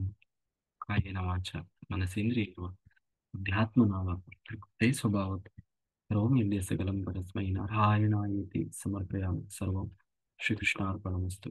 Thank you. Thank you. Thank you. Masters ಯಾರಿಗಾದ್ರು ಏನಾದ್ರು ಡೌಟ್ಸ್ ಇದ್ರೆ ಹ್ಯಾಂಡ್ ರೈಸ್ ಮಾಡಿ ಮಾತಾಡಿ. ಆ, ಮಾತಾಡಿ ಮಾಸ್ಟರ್. ನಮಸ್ತೆ ಸರ್. ನಮಸ್ತೆ ಮಾಸ್ಟರ್. ಎಲ್ಲ ಆತ್ಮಬಂಧುಗಳಿಗೆ ನನ್ನ ಅನಂತ ಇಲ್ಲ, ಕೋಟಿ ಎಲ್ಲರೂ ವಿಡಿಯೋ ಆನ್ ಮಾಡ್ತೀವಿ, ಅದು ಮೋಟಿವೇಶನ್ ಇರ್ತದೆ ಎಲ್ಲರಿಗೂ. ಎಲ್ಲರಿಗೂ ಒಂದು ಪ್ರೋತ್ಸಾಹ ಮಾಡಿದಾಗ್ತದೆ. ಹೊಸ ಮಾಸ್ಟರ್ಸ್ ಬಂದಿರ್ತಾರೆ, ಅವರಿಗೆ ಒಂದು ಮೋಟಿವೇಶನ್ ಇರ್ತದೆ. ಯಾರಿಗೆಲ್ಲ ಅವಕಾಶ ಇರ್ತದೆ ಅವರೆಲ್ಲ ಆನ್ ಮಾಡ್ಕೊಳ್ಳಿ. ಯಾರಿಗೆ ವೈಫೈ ವ್ಯವಸ್ಥೆ ಚೆನ್ನಾಗಿದೆ, ಡಾಟಾ ವ್ಯವಸ್ಥೆ ಚೆನ್ನಾಗಿದೆ. ಹಾ, ಹೇಳಿ ಮಾಸ್ಟರ್. ನಮಸ್ತೆ ಸರ್. ನಮಸ್ತೆ. ಎಲ್ಲ ನನ್ನ ಆತ್ಮಬಂಧುಗಳಿಗೂ ನನ್ನ ಅನಂತಪೂರ್ವಕ ವಂದನೆಗಳು. ಸರ್, ಎಲ್ಲ ಹಿರಿಯರು ಹೇಳೋ ಪ್ರಕಾರ ಶಟವಿ ಅಂದ್ರೆ ಯಾರು, ಮತ್ತೆ ಹಣೆ ಬರ ಬರೀತಾರೆ, 3ನೇ ದಿನಕ್ಕೆ ಬರ್ತಾರೆ ಅಂತೆಲ್ಲ ಹೇಳ್ತಾರಲ್ಲ, ಅದು ಸುಳ್ಳ ಸರ್? ಗ್ರಹಗತಿಗಳು ಸುಳ್ಳ? ಶಟವಿ ಅಂದ್ರೆ ಅಂದ್ರೆ ಹಿರಿಯರು ಹೇಳ್ತಾರೆ, ನಾವು ಜನನಾದ 3ನೇ ದಿನಕ್ಕೆ ಶಟವಿ ಬಂದು ಹಣೆಯನ್ನು ಬರಿತಾಳೆ ಅಂತ ಹೇಳ್ತಿರ್ತಾರೆ ಸರ್. ಏನಪ್ಪಾ, ಇದನ್ನ ನಾವು ಕೇಳಿಲ್ಲ. ಆದ್ರೆ ಅದ ಹಣೆ ಬರಹ ಅಂದ್ರೆ ಏನು, ಅದರ ಅರ್ಥ ನಾವು ಇಷ್ಟೊತ್ತವರೆಗೆ ಹೇಳಿದ್ನಲ್ಲ. ನಾವು ಹಿಂದಿನ ಜನ್ಮಗಳಲ್ಲೆಲ್ಲ ಏನು ಅದು ಮಾಡಿದ್ವಿ, ಗೊತ್ತಾಯ್ತು ಸರ್. ಅದನ್ನೇನು ನಾವು ಉಣಬೇಕಾಗಿದೆ, ಅದೇ ನಮ್ಮದು ಹಣೆ ಬರಹ ಅಂತ ಅರ್ಥ. ಅದ್ ಬಿಟ್ಟು ಯಾರೋ ಕುತ್ಕೊಂಡು ಬರ್ದಿದ್ದಾರೆ, ಅದನ್ನ ಬರ್ದಿದ್ದಾರೆ ಅಂತಂದ್ರೆ ನಾವೇ ಬರ್ಕೊಂಡಿದ್ದು, ನಾವು ಮಾಡಿ ಮತ್ತೆ ಇಟ್ಕೊಂಡು ಇಲ್ಲಿ ಜ್ಯೋತಿಷ ಹೇಳೋರೆಲ್ಲ ಸುಳ್ಳಲ್ಲ ಸರ್ ಹಂಗಂದ್ರೆ?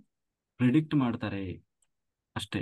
ನಿಂದು ಕರ್ಮ ಏನಿದೆ, ನಿನಗೇನು ಬರ್ಲಿಕ್ಕೆ ರೆಡಿ ಇದೆ, ನೀನ್ ಅದಕ್ಕೆ ಏನು ಸೊಲ್ಯೂಷನ್ ತಗೋಬಹುದು ಅನ್ನೋದನ್ನು ಪ್ರಿಡಿಕ್ಟ್ ಮಾಡ್ತಾರೆ. ಅದು ಅವರೇ ದಕ್ಷಿಣೆಗೆ ಕಾದ್ಕೊಂಡು ಕುಂತಿರ್ತಾರೆ ಪಾಪ. ಅವರೇ ಅಂಗಡಿ ತಕೊಂಡ್ ಕೂತಿರ್ತಾರೆ, ಅವರೇನು ನಿಮಗೆ ಭವಿಷ್ಯ ಹೇಳೋದು. ಅದರ ಅರ್ಥ ಅವರು ಪ್ರಿಡಿಕ್ಟ್ ಅಂದ್ರೆ ಅದನ್ನ ಸೊಲ್ಯೂಷನ್ ಮತ್ತೆ ಕಂಡು ಹಿಡಿದು ಏನು ಸಮಸ್ಯೆಗೆ ಮೂಲ ಏನು, ಅದಕ್ಕೆ ನೀನು ಹೇಗೆ ಪರಿಹಾರ ಹೊರಗೆ ಬರಬಹುದು ಅನ್ನೋದನ್ನ ತಿಳಿಸಬಹುದೇ ಹೊರತು ನಿಮ್ಮ ಕರ್ಮವನ್ನು ಅವರು ನಾಶ ಮಾಡ್ಲಿಕ್ಕೆ ಸಾಧ್ಯ ಇಲ್ಲ. ಅದು ಸರ್, ಸುಳ್ಳು. ನಾನು ಮೇಕಪ್ ಅಕಾಡೆಮಿಗೆ ಹೋಗಿದ್ನಲ್ಲ, ಅವಾಗ ಹ್ಮ್. ಸಾಕಷ್ಟು ಜನ ಸರ್ಪದೋಷ ಇರೋರು ಜಾಯ್ನ್ ಆಗ್ತೀನಿ ಅಂತ ಹೇಳಿ ಲಿಂಕ್ ಕಳ್ಸಿದೀನಿ ಸರ್. ಹ್ಮ್. ಅವರಿಗೆಲ್ಲ ಹೇಳಿದ್ರೆ ಖುಷಿ ಆದ್ರು, ಅಲ್ಲಿ ಮೆಡಿಟೇಷನ್ ಮಾಡಿದ್ರಲ್ಲ ಬಾಳ ಚೆನ್ನಾಗ್ ಅನಸ್ತ ಅಂತ ಹೇಳಿದ್ರು ಸರ್ ಎಲ್ಲಾ ಹುಡುಗಿಯರು. ಹ್ಮ್. ಆಮೇಲೆ ಇದು ಕರಂಗೊಲಿ ಮಾಲೆ ಹಾಕದಾಗಿಂದ ಏನೋ ಒಂಥರ ಖುಷಿ ಇದೆ ಸರ್. ನಾನ್ ಹ್ಮ್. ಎಷ್ಟು ಒಡೆ ಹಾಕಿದ್ರು ಚಲೋ ಕಾಣ್ತೀನಿಲ್ಲ ಗೊತ್ತಿಲ್ಲ, ಇದು ಹಾಕೊಂಡಾಗ ಬಹಳ ನಂಗೆ ಚೆನ್ನಾಗ್ ಕಾಣಿಸ್ತಿದೆ ಅನ್ನೋ ಫೀಲಿಂಗ್. ಎಲ್ಲರೂ ಕರಂಗಲಿ ಬಂಗಾರಿ ಆಗ್ಬಿಡ್ರಿ ಅಷ್ಟೇ. ಬ್ಯಾಂಕ್ ಬಂಗಾರಿ ಹೋಗಿ ಕರಂಗಲಿ ಬಂಗಾರಿ, ಕ್ರಿಸ್ಟಲ್ ಬಂಗಾರಿ ಅಲ್ವಾ? ಸುಮ್ಮನೆ ಏನೇನೋ ಹಾಕೊಳ್ಳೋದು. ಹೌದು ಸರ್. ಒಳ್ಳೇದಾದ್ರೆ ಆಯ್ತಲ್ವಾ? ಹಾ ಇಲ್ಲ, ಸರ್. ನನ್ನ ಪರ್ಸನಲ್ ಇದು ಡೇ ನಲ್ಲಿ ಹೊರಗಡೆ ಎಲ್ಲ ಹಾಕೊಂಡು ಹೋಗ್ಬೋದಲ್ಲ ಸರ್ ಇದನ್ನ? ಎಲ್ಲಿ ಬೇಕಾದ್ರೆ ಹಾಕೊಳ್ಬೇಕು. ನೀವು ನೋಡಿ ಅದನ್ನ ಹಾಕೊಳ್ಳಿ. ನೀವು ಎಷ್ಟೇ ಅಲಂಕಾರ ಮಾಡ್ಕೊಳ್ಳಿ, ಎಷ್ಟೇ ಚಂದ ಇರಲಿ, ಮೊದಲು ಕಣ್ಣು ಇದ್ರ ಮೇಲೆ. ಹೌದು. ಹೌದೌದು ಸರ್. ಕಣ್ ಎಲ್ಲರೂ ನಾನು ಹಾಕಿದ್ದೀನ, ಎಲ್ಲರೂ ಎಲ್ ತರ್ಸಿರಿ ಎಲ್ ತರ್ಸಿರಿ, ನನ್ಗೊಂದ್ ತರ್ಸ್ಕೊಡ್ರಿ ಅಂತ ಕೇಳಿದಾರ ಸರ್. ಕಣ್ಣ ದೃಷ್ಟಿ ಕೂಡ ಬೀಳೋದಿಲ್ಲ, ಅದ್ರ ಮೇಲೆ ಹೋಗ್ತದೆ ಕಣ್ಣು. ಹೌದೌದು ಸರ್. ಹ್ಮ್. ನನಗೇನೋ ಅವತ್ತೇ ತರಿಸ್ ದಿನಾನೇ, ನೀವು ಕಳಿಸ್ ದಿನಾನೇ ಫಸ್ಟ್ ನಾನು ಮೆಡಿಟೇಷನ್ ಹೇಳಕ್ ಹೋದ್ನಲ್ಲ, ನಾ ಇನ್ನೊಬ್ಬರಿಗೆ ಧ್ಯಾನ ಹೇಳ್ಕೊಟ್ಟಾದ್ಮೇಲೆ ನಮ್ಗೇನೋ ಒಂಥರ ಎನರ್ಜಿ ಮತ್ತೆ ಬಹಳ ಖುಷಿ ಖುಷಿಯಾಗಿ ಅನ್ಸುತ್ತೆ ಸರ್, ಫೀಲಿಂಗ್ ಆಗ್ತದೆ ಇನ್ನೊಬ್ಬರಿಗೆ ಮೆಡಿಟೇಷನ್ ಮಾಡಿಸಿದಾಗ, ಹೇಳ್ಕೊಟ್ಟಾಗ. ಹ್ಮ್. ಇಲ್ಲ, ಅದು ತುಂಬಾ, ಯಾಕೆಂದ್ರೆ ಅದು ಟ್ರೆಡಿಷನಲಿ ಅದ್ರ ಬಗ್ಗೆ ಮಹತ್ವವನ್ನು ಹೇಳಿದ್ದಾರೆ. ಹಿಂದಿನ ಕಾಲದಿಂದಲೂ ಋಷಿಮುನಿಗಳು ಅವರ ಕಮಂಡಲು ಮತ್ತು ದಂಡವನ್ನು ಕೂಡ ಆ ಒಂದು ಕರಂಗುಲಿ ಎನ್ನುವ ಮರದ ಆ, ಮರದಿಂದಲೇ ಮಾಡಿಸ್ಕೊಳ್ತಾ ಇದ್ರಂತೆ. ಯಾಕೆಂದ್ರೆ ಅದರಲ್ಲಿ ಅಷ್ಟು ಪಾಸಿಟಿವ್ ಮತ್ತೆ ಅವರ ಸಾಧನೆಗೆ ಮತ್ತೆ ಎಲ್ಲಾ ರೀತಿಯಿಂದಲೂ ಅದು ನಮಗೆ ಸಹಾಯ ಮಾಡ್ತದೆ.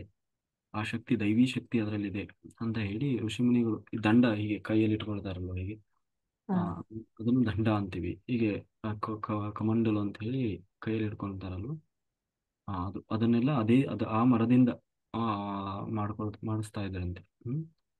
ಆ, ಹಾಗಾಗಿ ಆಮೇಲೆ ಯಜ್ಞ ಯಾಗಗಳಿಗೆ ಬಳಸ್ತಾ ಇದ್ದಂತ ವಸ್ತುಗಳು ಅಂದ್ರೆ ನಾವು ಆಹುತಿ ಕೊಡ್ಲಿಕ್ಕೆ ಇದಕ್ಕೆಲ್ಲ ಋತ್ಸುವ ಅಂತ ಹೇಳ್ತೀವಲ್ಲ, ಹಾಗೆ ಋತ್ಸುವ ಅದನ್ನೆಲ್ಲ ಅದರಿಂದಲೇ ಮಾಡಿಸ್ಕೊಳ್ತಾ ಇದ್ರು. ಅಂದ್ರೆ ಅದರಲ್ಲಿ ಅಷ್ಟು ದೈವಿ ಶಕ್ತಿಯನ್ನ ಹೊಂದಿದೆ ಅದು ಅಂತ ಹೇಳಿ ನಾನು ಪರ್ಸನಲ್ ಆಗಿ ಹಾಕೊಂಡಿದ್ದೀನಪ್ಪ. ನನ್ನ ಪರ್ಸನಲ್ ಎಕ್ಸ್ಪೀರಿಯನ್ಸ್ ಪ್ರಕಾರ ಅದು ಏನೋ ಒಂದು ರೀತಿ ನಮಗೆ. ಕೈನಲ್ಲಿ ಹಾಕಿದಿರಲ್ಲ, ಅದೇ ಕರಂಗಲಿ ಬ್ರಾಸ್ಲೆಟ್ ಅಲ್ಲ? ಇಲ್ಲ, ಅದು ಕರಂಗಲಿ ಅಲ್ಲ, ಅದು ಮ್ಯಾಗ್ನೆಟ್ ಅಂತ, ನ್ಯಾಚುರಲ್ ಮ್ಯಾಗ್ನೆಟ್. ಅದು ನಮಗೆ ಫಿಸಿಕಲಿ ಸ್ಟ್ರೆಂತ್ ಕೊಡುತ್ತೆ. ಫಿಸಿಕಲ್ ಸ್ಟ್ರೆಂತ್ ಅಂದ್ರೆ ನಾವು ವೀಕ್ ಇದ್ರೆ ದಿನಪೂರ್ತಿ ಕೆಲಸ ಮಾಡ್ಲಿಕ್ಕೆ, ಮತ್ತೆ ಆ ಅಂದ್ರೆ ವೀಕ್ನೆಸ್ ಯಾರಿಗೆ ಜಾಸ್ತಿ ಇರ್ತದೆ, ಸುಸ್ತು, ಅವರಿಗೆ ನಾವು ಇದನ್ನ ಅಂದ್ರೆ ನ್ಯಾಚುರಲ್ ಮ್ಯಾಗ್ನೆಟ್ ಅಂದ್ರೆ ಅದು ಭೂಮಿ ಒಳಗೆ ಸಿಗುವಂತ ಅಯಸ್ಕಾಂತ ಕ್ರಿಸ್ಟಲ್. ಅಯಸ್ಕಾಂತ ಕೂಡ ಒಂದು ಕ್ರಿಸ್ಟಲ್. ಕಲ್ಲು ಕ್ರಿಸ್ಟಲ್ ಅಂದ್ರೆ ಏನು, ಕಲ್ಲು ನ್ಯಾಚುರಲ್ ಆಗಿ ಭೂಮಿ ಒಳಗೆ ಸಿಗುವಂತಹ ಕಲ್ಲುಗಳು. ಹಾಗಾಗಿ ನ್ಯಾಚುರಲ್ ಆಗಿರುವಂತಹ ವಸ್ತುಗಳಲ್ಲೂ ಕೂಡ ಭಗವಂತ ಒಂದೊಂದರಲ್ಲೂ ಒಂದೊಂದು ರೀತಿಯ ಶಕ್ತಿಯನ್ನ ಇಟ್ಟಿದ್ದಾನೆ. ಹಾಗಾಗಿ ಅದನ್ನ ನಾವು ನ್ಯಾಚುರಲ್ ಆಗಿರುವ ಶಕ್ತಿಯನ್ನ ನಾವು ಬಳಸ್ಕೊಳ್ಬೇಕು. ಹೇಗೆ ಕಾಸ್ಮಿಕ್ ಎನರ್ಜಿ ಅನ್ನೋದು ಒಂದು ನ್ಯಾಚುರಲ್, ಧ್ಯಾನ ಮಾಡುವಾಗ ಆ ಒಂದು ಎನರ್ಜಿ ಬರುತ್ತೆ. ಆಮೇಲೆ ಆ ಕ್ರಿಸ್ಟಲ್ಗಳು ಅನ್ನೋದು ಅದು ಕೂಡ ಒಂದು ನ್ಯಾಚುರಲ್ ಶಕ್ತಿ. ಅದರಲ್ಲಿ ಏನೋ ಒಂದು ಶಕ್ತಿಯನ್ನ ದೇವರು ಇಟ್ಟಿರ್ತಾನೆ ಭೂಮಿಯಲ್ಲಿ. ಅದನ್ನ ಸಪೋರ್ಟಿವ್ ಆಗಿ ನಾವು ಅದನ್ನ ಹಾಕೊಂಡ ತಕ್ಷಣ ನಮ್ಗೆ ಒಳ್ಳೇದಾಗ್ಬಿಡ್ತದೆ ಹಾಗಲ್ಲ. ಅದಕ್ಕೆ ಹೇಳೋದು ಅತಿ ಬುದ್ಧಿವಂತಿಕೆ ಅಂತ. ನಮ್ಮ ಸಾಧನೆ ಜೊತೆಗೆ ಅದು ಸಪೋರ್ಟ್ ಮಾಡ್ತದೆ. ಅವಾಗ ನಮ್ಮ ಸಾಧನೆಯನ್ನು ಅದನ್ನ ಪರೀಕ್ಷೆ, ಅದೇನು ಸುಖ ಸುಮ್ಮನೆ ಇಲ್ಲ, ಅದನ್ನೆಲ್ಲ ಪರೀಕ್ಷೆ ಮಾಡಿದ್ದಾರೆ. ಆ, ಅದಕ್ಕೋಸ್ಕರನೇ ಪಿರಮಿಡ್ಗಳಲ್ಲಿ ಕ್ರಿಸ್ಟಲ್ ಹಾಕ್ತಾರೆ. ಎಲ್ಲ ಕೆಳಗಡೆ ಕ್ರಿಸ್ಟಲ್ ಹಾಕಿಸ್ತಾರೆ, ಮೇಲ್ಗಡೆ ಇದರಲ್ಲಿ ಹೋಗಿ ಕ್ರಿಸ್ಟಲ್ಗಳನ್ನ ಹಾಕಿಸ್ತಾರೆ. ತುಂಬಾ ಕೆಜಿ ಗಟ್ಲೆ, ಕ್ವಿಂಟಲ್ ಗಟ್ಲೆ ಹಾಕಿಸ್ತಾರೆ ಕೆಲವರು. ಅದು ತುಂಬಾ ಸಪೋರ್ಟಿವ್ ಆಗಿ ಹೀಲ್ ಮಾಡ್ತದೆ. ಆಮೇಲೆ ನಾವು ಒಂದು ಪಿರಮಿಡ್ ಇರ್ತದೆ, ಆ ಪಿರಮಿಡ್ ಅನ್ನ ಮೇಲೆ ನಾವು ಪೆಂಡುಲಮ್ ಏನದೆ ಅದು ಎನರ್ಜಿಯನ್ನ ಇದು ಮಾಡ್ತದೆ, ಫೈಂಡ್ ಔಟ್ ಮಾಡ್ತದೆ. ಕ್ಲಾಕ್ ಇದರಲ್ಲಿ ಅಥವಾ ಆಂಟಿ ಕ್ಲಾಕ್ ವೈಸ್ ಅಲ್ಲಿ ಅದು ತಿರುಗ್ತದೆ. ನಾವೊಂದು ಪಿರಮಿಡ್ ಕೆಳಗೆ ಮೇಲೆ ಹಿಡಿದಾಗ ಅದು ನಿಧಾನ ತಿರುಗ್ತದೆ. ಅದ್ರ ಕೆಳಗೆ ಒಂದು ಕ್ರಿಸ್ಟಲ್ ಇಟ್ಟು ಪಿರಮಿಡ್ ಮೇಲೆ ಹಿಡಿದ್ರೆ ಸ್ವಲ್ಪ ಸ್ಪೀಡ್ ತಿರುಗ್ತದೆ, ಅಂದ್ರೆ ಎನರ್ಜಿ ಜಾಸ್ತಿ.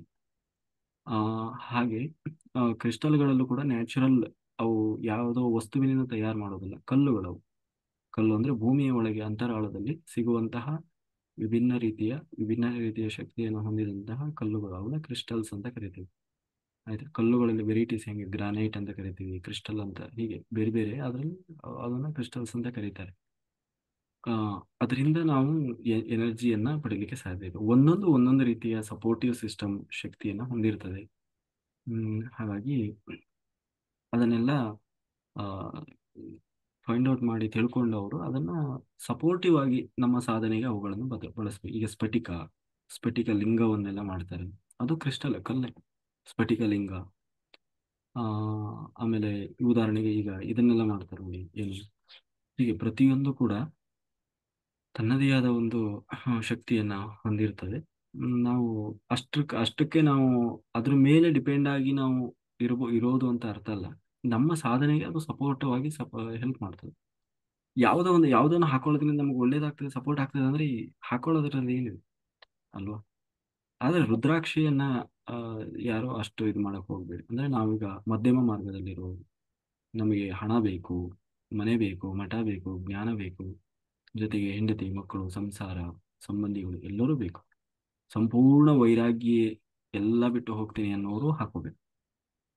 ಯಾವುದನ್ನ? ರುದ್ರಾಕ್ಷಿ. ರುದ್ರಾಕ್ಷಿಯನ್ನು. ಇಲ್ಲ ಪೂಜೆ ಮಾಡ್ಬೋದಲ್ಲ ಅದನ್ನ? ನಾನು ಹೇಳಿದ್ನಲ್ಲ ನಿಮ್ಗೆ, ಯಾಕೆ ಅದರ ಮೋಹ ಯಾಕೆ? ದೇವರು ಅಂದ್ರೆ ಎಲ್ಲ ಈಗ ಇವಾಗ ಕಾಶಿಗೆ ಹೋದವರು ತಂದು ಕೊಟ್ಟಿರ್ತಾರೆ ಸರ್ ಇವಾಗ ನನ್ನ ಹೆಂಡತಿ ಮನೇಲಿ. ಅದನ್ನ ಮಾಡ್ಬೋದು. ಅದನ್ನ ನೀವು ನೋಡಿ, ಅದರ ವಿಶೇಷ ಗುಣ ಅದು. ಅದನ್ನ ನಾವು ಯಾವುದಕ್ಕೆ ಉಪಯೋಗಿಸ್ಬೇಕೋ ಅದಕ್ಕೆ ಉಪಯೋಗಿಸ್ಬೇಕು. ನಿಮಗೆ ವೈರಾಗ್ಯ ಬೇಕಾ? ಪೂಜೆನಾದ್ರೂ ಮಾಡಿ ಮೈಮೇಲಾದ್ರೂ ಹಾಕೊಳ್ಳಿ. ಹ್ಮ್ ಆ ಯಾಕೆಂದ್ರೆ ಅದು ವಿಶೇಷ ಗುಣ, ಅದು ಕೂಡ ಬೇಕಾಗ್ತದೆ ಒಂದು ಹಂತ ತಲುಪಿದಾಗ. ಈ ಉದಾಹರಣೆಗೆ ಮಠಗಳಲ್ಲಿರುವವರು, ಸ್ವಾಮಿಗಳು, ಆ, ಆಮೇಲೆ ಎಲ್ಲ ಬಿಟ್ಟ ಸರ್ವಸಂಗ ಪರಿತ್ಯಾಗಿಗಳಿಗೆ ಅದು ಬೇಕು, ಅವಶ್ಯಕತೆ ಇದೆ, ಹಾಕೊಳ್ತಾರೆ. ಅವರಲ್ಲಿ ವೈರಾಗ್ಯ ಸಂಪೂರ್ಣ ಬೇಕು. ಅದು ಬಿಟ್ಟು ಚಂದ ಕಾಣ್ತದೆ ನಾವು ಶಿವನ ಭಕ್ತರು ಅಂತ ಹೇಳಿ ನೀವು ತೋರ್ಸಕ್ಕೆ ಅಂತ ಹಾಕೊಂಡ್ರೆ ಏನಾಗ್ತದೆ, ಎಲ್ಲ ಉಲ್ಟಾ ಹೊಡಿಲಿಕ್ಕೆ ಶುರು ಆಗ್ತದೆ. ಅದ್ರ ಅದರ ಉದ್ದೇಶವೇ ಅದು.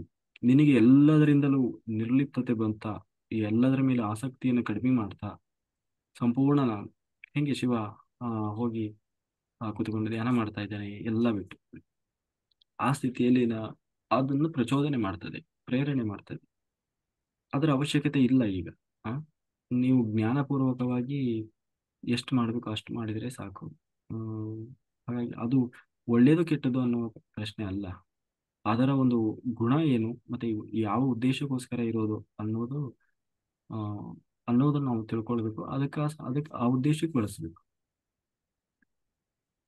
ಸರ್ ಒಂದಿನ ರುದ್ರಾಕ್ಷಿ ಬಗ್ಗೆ ಟೀಚ್ ಮಾಡಿ ಸರ್. ಅಯ್ಯೋ, ನಾನೇನು ಹಿಮಾಲಯನ್ ನಾಗಾ ಸಾಧು ಅಲ್ಲ, ಬರೀ ರುದ್ರಾಕ್ಷಿ ಬಗ್ಗೆ ಹೇಳಲಿಕ್ಕೆ.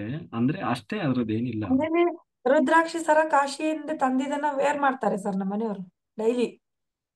ಆದ್ರೆ ಅವ್ರು ಮಾಡೋ ಕೆಲಸ ಮಾತ್ರ ಮಾಡ್ತಿರ್ತಾರೆ ಹೊರಗಡೆ. ಹ್ಮ್, ಒಳ್ಳೇದು. ಹೊರಗಡೆ ಊಟ ಮಾಡೋದು ಈ ತರ ಎಲ್ಲ ಮಾಡ್ತಿರ್ತಾರೆ ಸರ್. ಮಾಡ್ಲಿ. ಹಾ, ಓಕೆ ಅದಕ್ಕೆ ಮೇಡಮ್. ವೈರಾಗ್ಯ ಆದವ್ರು ಮಾತ್ರ ರುದ್ರಾಕ್ಷಿ ಸರ ಹಾಕೋಬೇಕು. ರುದ್ರಾಕ್ಷಿಯ ವಿಶೇಷ ಗುಣ ಏನು ಅಂದ್ರೆ ನಮ್ಮಲ್ಲಿ ಹ್ಮ್ ಆ, ಏನು ವೈರಾಗ್ಯವನ್ನ ಪ್ರಚೋದನೆ ಮಾಡ್ತದೆ, ಪ್ರೇರಣೆ ಮಾಡ್ತದೆ. ಅದು ಅದರ ಗುಣ. ನಮಗೆ ಅದರ ಅವಶ್ಯಕತೆ ಇದೆಯಾ ಹೇಳಿ? ಎಲ್ಲದರ ಮೇಲೆ, ಯಾಕಂದ್ರೆ ಇದು ನಾವು ಇರುವುದು ಮಧ್ಯಮ ಮಾರ್ಗದಲ್ಲಿ. ಮಧ್ಯಮ ಮಾರ್ಗದಲ್ಲಿರುವಾಗ ಎಲ್ಲವೂ ಬೇಕಲ್ವಾ? ಮನೆ ಬೇಕು, ಮಠ, ಸಂಸಾರ, ಹಣ, ವ್ಯಾಪಾರ, ವ್ಯವಹಾರ ಎಲ್ಲವೂ ಬೇಕಾಗ್ತದೆ. ಅದ್ರ ಕಡೆಯೂ ನಮ್ಮ ಗಮನ ಇರಬೇಕಾಗ್ತದೆ. ಸರಿ sir, thank you sir, thank you sir. Okay. Kiran master ಮಾತಾಡ್ತೀರಿ? ಸರ್ ನಮಸ್ತೆ ಸರ್. ನಮಸ್ತೆ ಸರ್ ಮಾಸ್ಟರ್. ಇದು ಟಾಪಿಕ್ ತುಂಬಾ ಚೆನ್ನಾಗಿತ್ತು ಸರ್. ಓಕೆ. ಕರ್ಮ ಸಿದ್ಧಾಂತದ ಬಗ್ಗೆ ತುಂಬಾ ಚೆನ್ನಾಗಿ ಎಕ್ಸ್ಪ್ಲೈನ್ ಮಾಡಿದ್ರಿ. ತುಂಬಾ ಈಸಿ ಆಗಿ ಸಿಂಪಲ್ ಆಗಿ ಹೇಳ್ಕೊಟ್ರಿ. ಅದ್ರಲ್ಲೂ ಗುಡಾಕೇಶ ಧ್ಯಾನದ ಮಹತ್ವ ಅದ್ರ ಜೊತೆ ಎಷ್ಟು ಹೊಂದ್ಕೊಂಡು ಹೋಗುತ್ತೆ ಅಂತ ತುಂಬಾ ಚೆನ್ನಾಗಿ ಹೇಳಿದ್ರಿ. ಹೌದು ಸರ್. ಹ್ಮ್ ಥ್ಯಾಂಕ್ ತುಂಬಾ ಯು. ಖುಷಿ ಆಯ್ತು ಸರ್. ನಮ್ಗೆಲ್ಲ ಭಾಗ್ಯಶಾಲಿಗಳು ನಾವೆಲ್ಲ. ಹೌದು ಸರ್. ಹ್ಮ್ ಹ್ಮ್ ಮತ್ತೆ ಸರ್ ಇದು ಆ, ನೀವ್ ಇದ್ರ ಬಗ್ಗೆ ಹೇಳ್ತಾ ಇದ್ರಲ್ಲ ಸರ್, ತುಳಸಿ ಧರಿಸ್ತೀವಲ್ಲ ಸರ್, ತುಳಸಿದೇನ್ ತೊಂದ್ರೆ ಇಲ್ಲ ಅಲ್ಲ ಸರ್? ತುಳಸಿ ಏನು ರುದ್ರಾಕ್ಷಿ. ತೊಂದರೆ ಇಲ್ಲ. ಹ್ಮ್ ಅದು ಇನ್ನೂ ಹ್ಮ್ ಅದು ಒಳ್ಳೆಯದೇ ಅಂದ್ರೆ. ಹ್ಮ್ ಯಾಕಂದ್ರೆ ರುದ್ರಾಕ್ಷಿ ಬೆಳ್ಸಂಗಿಲ್ಲ, ತುಳಸಿ ಬೆಳೆಸ್ಬೋದಲ್ಲ, ತೊಂದ್ರೆ ಇಲ್ಲ. ಹೌದು ಹೌದು, ನಾವು ಹಾಕೊಂಡಿದೀವಿ, ತುಳಸಿ ಹಾಕಿದ್ವಿ. ಅದು ಹ್ಮ್ ಬೇಕು ಅಂತಲ್ಲ, ಅವ್ರವ್ರ ಹ್ಮ್ ಪ್ರೀತಿ ವಿಶ್ವಾಸ. ಈಗ ಅರುಣ್ ಸರ್, ಇನ್ನೊಂದೇನಂದ್ರೆ ನಾವು ಧ್ಯಾನ ಮಾಡ್ಬೇಕಾದ್ರೆ ಈಗ ಫ್ಲೋರ್ಗೆ ಮ್ಯಾಟ್ ಹಾಕೊಂಡೇ ಕುತ್ಕೋಬೇಕಲ್ವಾ? ಹೌದು ನೆಲದ ಮೇಲೆ ಕುತ್ಕೊಂಡು ಮಾಡ್ಬಾರ್ದು, ನೆಲಕ್ಕೆ ಕಾಲ್ ಟಚ್ ಆಗುತ್ತಲ್ಲ, ಹಾಗ ಆಗ್ಬಾರ್ದು. ಹಾಗೆ. ಎರಡನೇದೇನಂದ್ರೆ ನಾವು ರುದ್ರಾಕ್ಷಿ ಹಾಕೊಂಡ್ರೆ ಸರ್, ಈ ಬೆಳ್ಳಿದ್ರಲ್ಲಿ ಚಿನ್ನದ್ರಲ್ಲಿ ಸುತ್ಸಿರ್ತಾರಲ್ಲ, ಅದೇನ್ ತೊಂದ್ರೆ ಇಲ್ವಾ? ಅದೆಲ್ಲ ಜಸ್ಟ್ ಹಂಗೆ ಶೋ ಅಷ್ಟೇ. ಆ, ಅಲ್ಲ, ಅದು ಮೆಟಲ್ ಇರ್ತದಲ್ಲ, ಧ್ಯಾನ ಮಾಡ್ಬೇಕಾದ್ರೆ ಅದು ಅಬ್ಸರ್ವ್ ಮಾಡುತ್ತಾ ಅಂತ, ಅದನ್ನ ಧರಿಸ್ಬಾರ್ದಾ ಅಂತ. ನನಗೆ ಏನಾಯ್ತು ಅಂದ್ರೆ ಒಂದ್ಸಾರಿ, ಆ, ಈಗಲ್ಲ, ಒಂದು ವರ್ಷದ ಹಿಂದೆ, ಈ ಹ್ಮ್ ಇದು ಅಕ್ಷಯ ತೃತೀಯ ಬರುತ್ತಲ್ವಾ, ಹ್ಮ್ ಹ್ಮ್ ಅವಾಗ ನಮ್ಮ ಸಿಸ್ಟರು ನನಗೂ ಮತ್ತೆ ನಮ್ಮ ತಮ್ಮನಿಗೆ ಒಂದು ಬೆಳ್ಳಿ ಚೈನ್ ಮಾಡಿಸಿದ್ರು. ಹ್ಮ್ ಹ್ಮ್ ದಪ್ಪ ಬೆಳ್ಳಿ ಚೈನ್ ಬರುತ್ತಲ್ವಾ, ದೊಡ್ಡ ಬೆಳ್ಳಿ ಚೈನ್. ಹ್ಮ್ ಹಾ, ಅದು ಮಾಡಿಸಿ ನಮ್ಮ ತಮ್ಮನಿಗೂ ಹಾಕಿದ್ರು, ನನಗೂ ತಂದು ಕೊಟ್ಟಿದ್ರು. ನಾನು ಹಾಕೊಂಡಿದ್ದೆ. ಹ್ಮ್ ನಾನು ಅದನ್ನ ಅಬ್ಸರ್ವ್ ಮಾಡಿಲ್ಲ. ನಾ ಒಂದು ವಾರ ಆಗಿದೆ. ವಾ- ವಾರ ಆದ್ಮೇಲೆ ಅದೊಂಥರ ಈ ಕಬ್ಬಣ ತುಕ್ಕಿಡ್ದಿರ್ತದಲ್ಲ, ಹಂಗೆ ಸುಟ್ಟೋಗಿದೆ ಅದು. ಫುಲ್ಲು ಹ್ಮ್ ಎಷ್ಟು ಹ್ಮ್ ವೈಟ್ ಅಂದ್ರೆ, ನಾನೇನ್ ಅನ್ಕಂದೆ, ಆ ಏನಿದು, ಎಷ್ಟು ಮೋಸ ಮಾಡ್ತಾರೆ, ಬೆಳ್ಳಿ ಅಂತ ಕೊಟ್ಟು ಈ ತರ ಕಬ್ಬಣದ ಕೊಡ್ಬೋದಾ ಅಂತ ಹೇಳಿ ಫೋನ್ ಮಾಡಿ ಹೀಗೆಲ್ಲ ಆಗಿದೆ ಅಂತ ಹೇಳಿದ್ರು.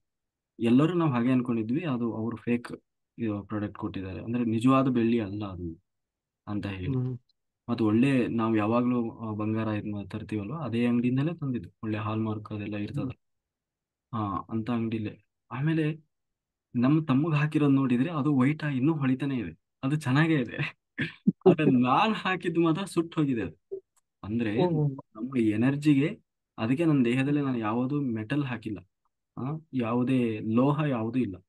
ಯಾಕೆಂದ್ರೆ ಅದು ಹಾಕಿದ್ರೆ ಅದು ಇರೋಲ್ಲ, ಸುಟ್ಟು ಹೋಗುತ್ತೆ. ಅಂದ್ರೆ ಆ ಎನರ್ಜಿಗೆ ತಪೋಶಕ್ತಿ.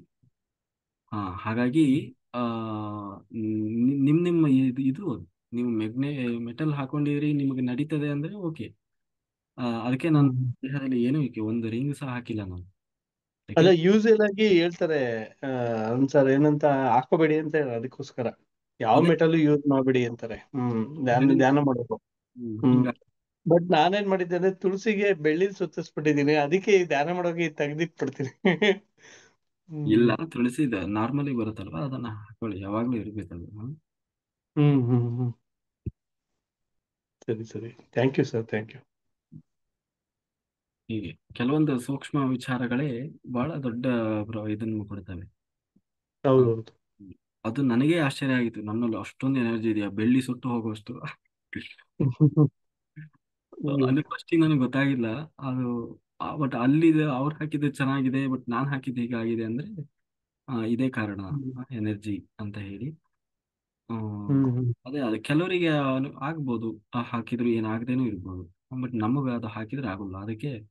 ಹ್ಮ್ ಅದಕ್ಕೆ ನೋಡಿ, ನಾನು ಇನ್ನು ಮುಂದೆ ಯಾವ ಲೈಫ್ ಲಾಂಗ್ ನೀವು ಬಂಗಾರ ಹಿಂಗಾರ ಏನೂ ಹಾಕಲ್ಲ. ಚಿಂತೆ ಇಲ್ಲ ನನಗೆ. ಬಂಗಾರ ಮಾಡಿಸ್ಬೇಕನ್ನೋ ಚಿಂತೆ ಇಲ್ಲ.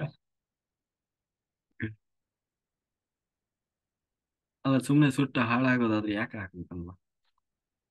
ಹ್ಮ್ ಓಕೆ ಮಾಸ್ಟರ್, ಎಲ್ಲರೂ ವಾಟರ್, ಯಾರಿಗಾದ್ರೂ ಏನಾದ್ರು ಎಕ್ಸ್ಪೀರಿಯನ್ಸ್ ಇದ್ರೆ ಶೇರ್ ಮಾಡಿ, ಇಲ್ಲಾಂದ್ರೆ ವಾಟರ್ ರೆಡಿ ಮಾಡ್ಕೊಳ್ಳಿ, ನಾವು ಸಂಕಲ್ಪ ಮಾಡಿ ಧ್ಯಾನ ಶುರು ಮಾಡಿ. ಸರ್, ಇದು ಬ್ರಹ್ಮಾಂಡದಲ್ಲಿ ಕಾಸ್ಮಿಕ್ ಎನರ್ಜಿ ಪೋರ್ಟಲ್ ಎಲ್ಲ ಓಪನ್ ಆಗುತ್ತೆ ಅಂತ ಹೇಳಿದಾರಲ್ಲ ಸರ್, ನೀವೇನು ಹೇಳಲಿಲ್ಲ ಅದ್ರ ಬಗ್ಗೆ. ಅದ್ರ ಬಗ್ಗೆ ನನಗೆ ಅಷ್ಟೊಂದು ಮಾಹಿತಿ ಇಲ್ಲ ಮೇಡಮ್, ಬೇರೆಯವರು ಹೇಳಿದ್ದಾರೆ, ಫಾಲೋ ಮಾಡಿ ಅಷ್ಟೇ. ಏನು ಒಂದು ತಾಸು ಆ ಟೈಮಲ್ಲಿ ಧ್ಯಾನ ಮಾಡಿದ್ರೆ ಏನು ಕಳ್ಕೊಳ್ಳೋದೇನಿದೆ. ಆ, ಇಲ್ಲ ಸರ್, ಮೊನ್ನೆ ಮಾಡಿದಾಗ ಒಂಥರ ಬಾಡಿ ಸುತ್ತೆಲ್ಲ ಆ, ದೊಡ್ಡ ಪ್ರಮಾಣದಲ್ಲಿ ಒಂಥರ ಏನೋ ಹ್ಮ್, ಗೋಲ್ಡನ್ ಕಲರ್ ಇದನ್ನ ಕಾಸ್ಮಿಕ್ ಎನರ್ಜಿ ಸುತ್ತುವರೆದಂಗೆ ಇತ್ತು ಸರ್. ನಾನು ಈ ಪಿರಮಿಡ್ ಕೆಳಗಡೆ ಕಣ್ ಕಟ್ಕೊಂಡು ಕೂತಿದ್ದೆ 1 ಅವರ್, 18ನೇ ತಾರೀಕು. ಹ್ಮ್. ಮಾಡಿ ಹಾಗೆ ಅವತ್ತೇನೋ ಮತ್ತೆ ಒಳ್ಳೆ ಒಂದು ಅನುಭವ ಆಯ್ತು ಸರ್. ಅದಕ್ಕೆ ನಾ ಈ 3-4 ಡೇಸ್ದಿಂದ ಯೋಗ ನಿದ್ರೆಗೆ ಹೋಗಿದ್ದೀನಿ ಸರ್. ನೀವು ಹೇಳಿದಿರೇನೋ ಅನ್ಕೊಂಡೆ, ಅದಕ್ಕೆ ನೀವು ಏನು ಹೇಳಿದಾರೇನೋ ಅಂತ ಕೇಳ್ಬೇಕಂತ. ಏನಿಲ್ಲ, ಏನಿಲ್ಲ, ಅದು ಗ್ರೂಪಲ್ಲೆಲ್ಲ ಹಾಕಿದ್ರಲ್ಲ ಮಾಸ್ಟರ್ಸ್, ಮತ್ತೆ ನಾನೇನು ಹೇಳೋದು. ಆ, ಯಾರೋ ಹಾಕಿದ್ದಾರೆ ಅಂತಂದ್ರೆ ಹ್ಮ್, ಮಾಡಿದ್ರೆ ಏನಿದೆ, ಸಮಯ ಸಿಕ್ಕ ಇರೋರೆಲ್ಲ ಮಾಡಿ ಅಷ್ಟೇ. ಸರಿ ಸರಿ, ಥ್ಯಾಂಕ್ ಯು ಸರ್. ಓಕೆ.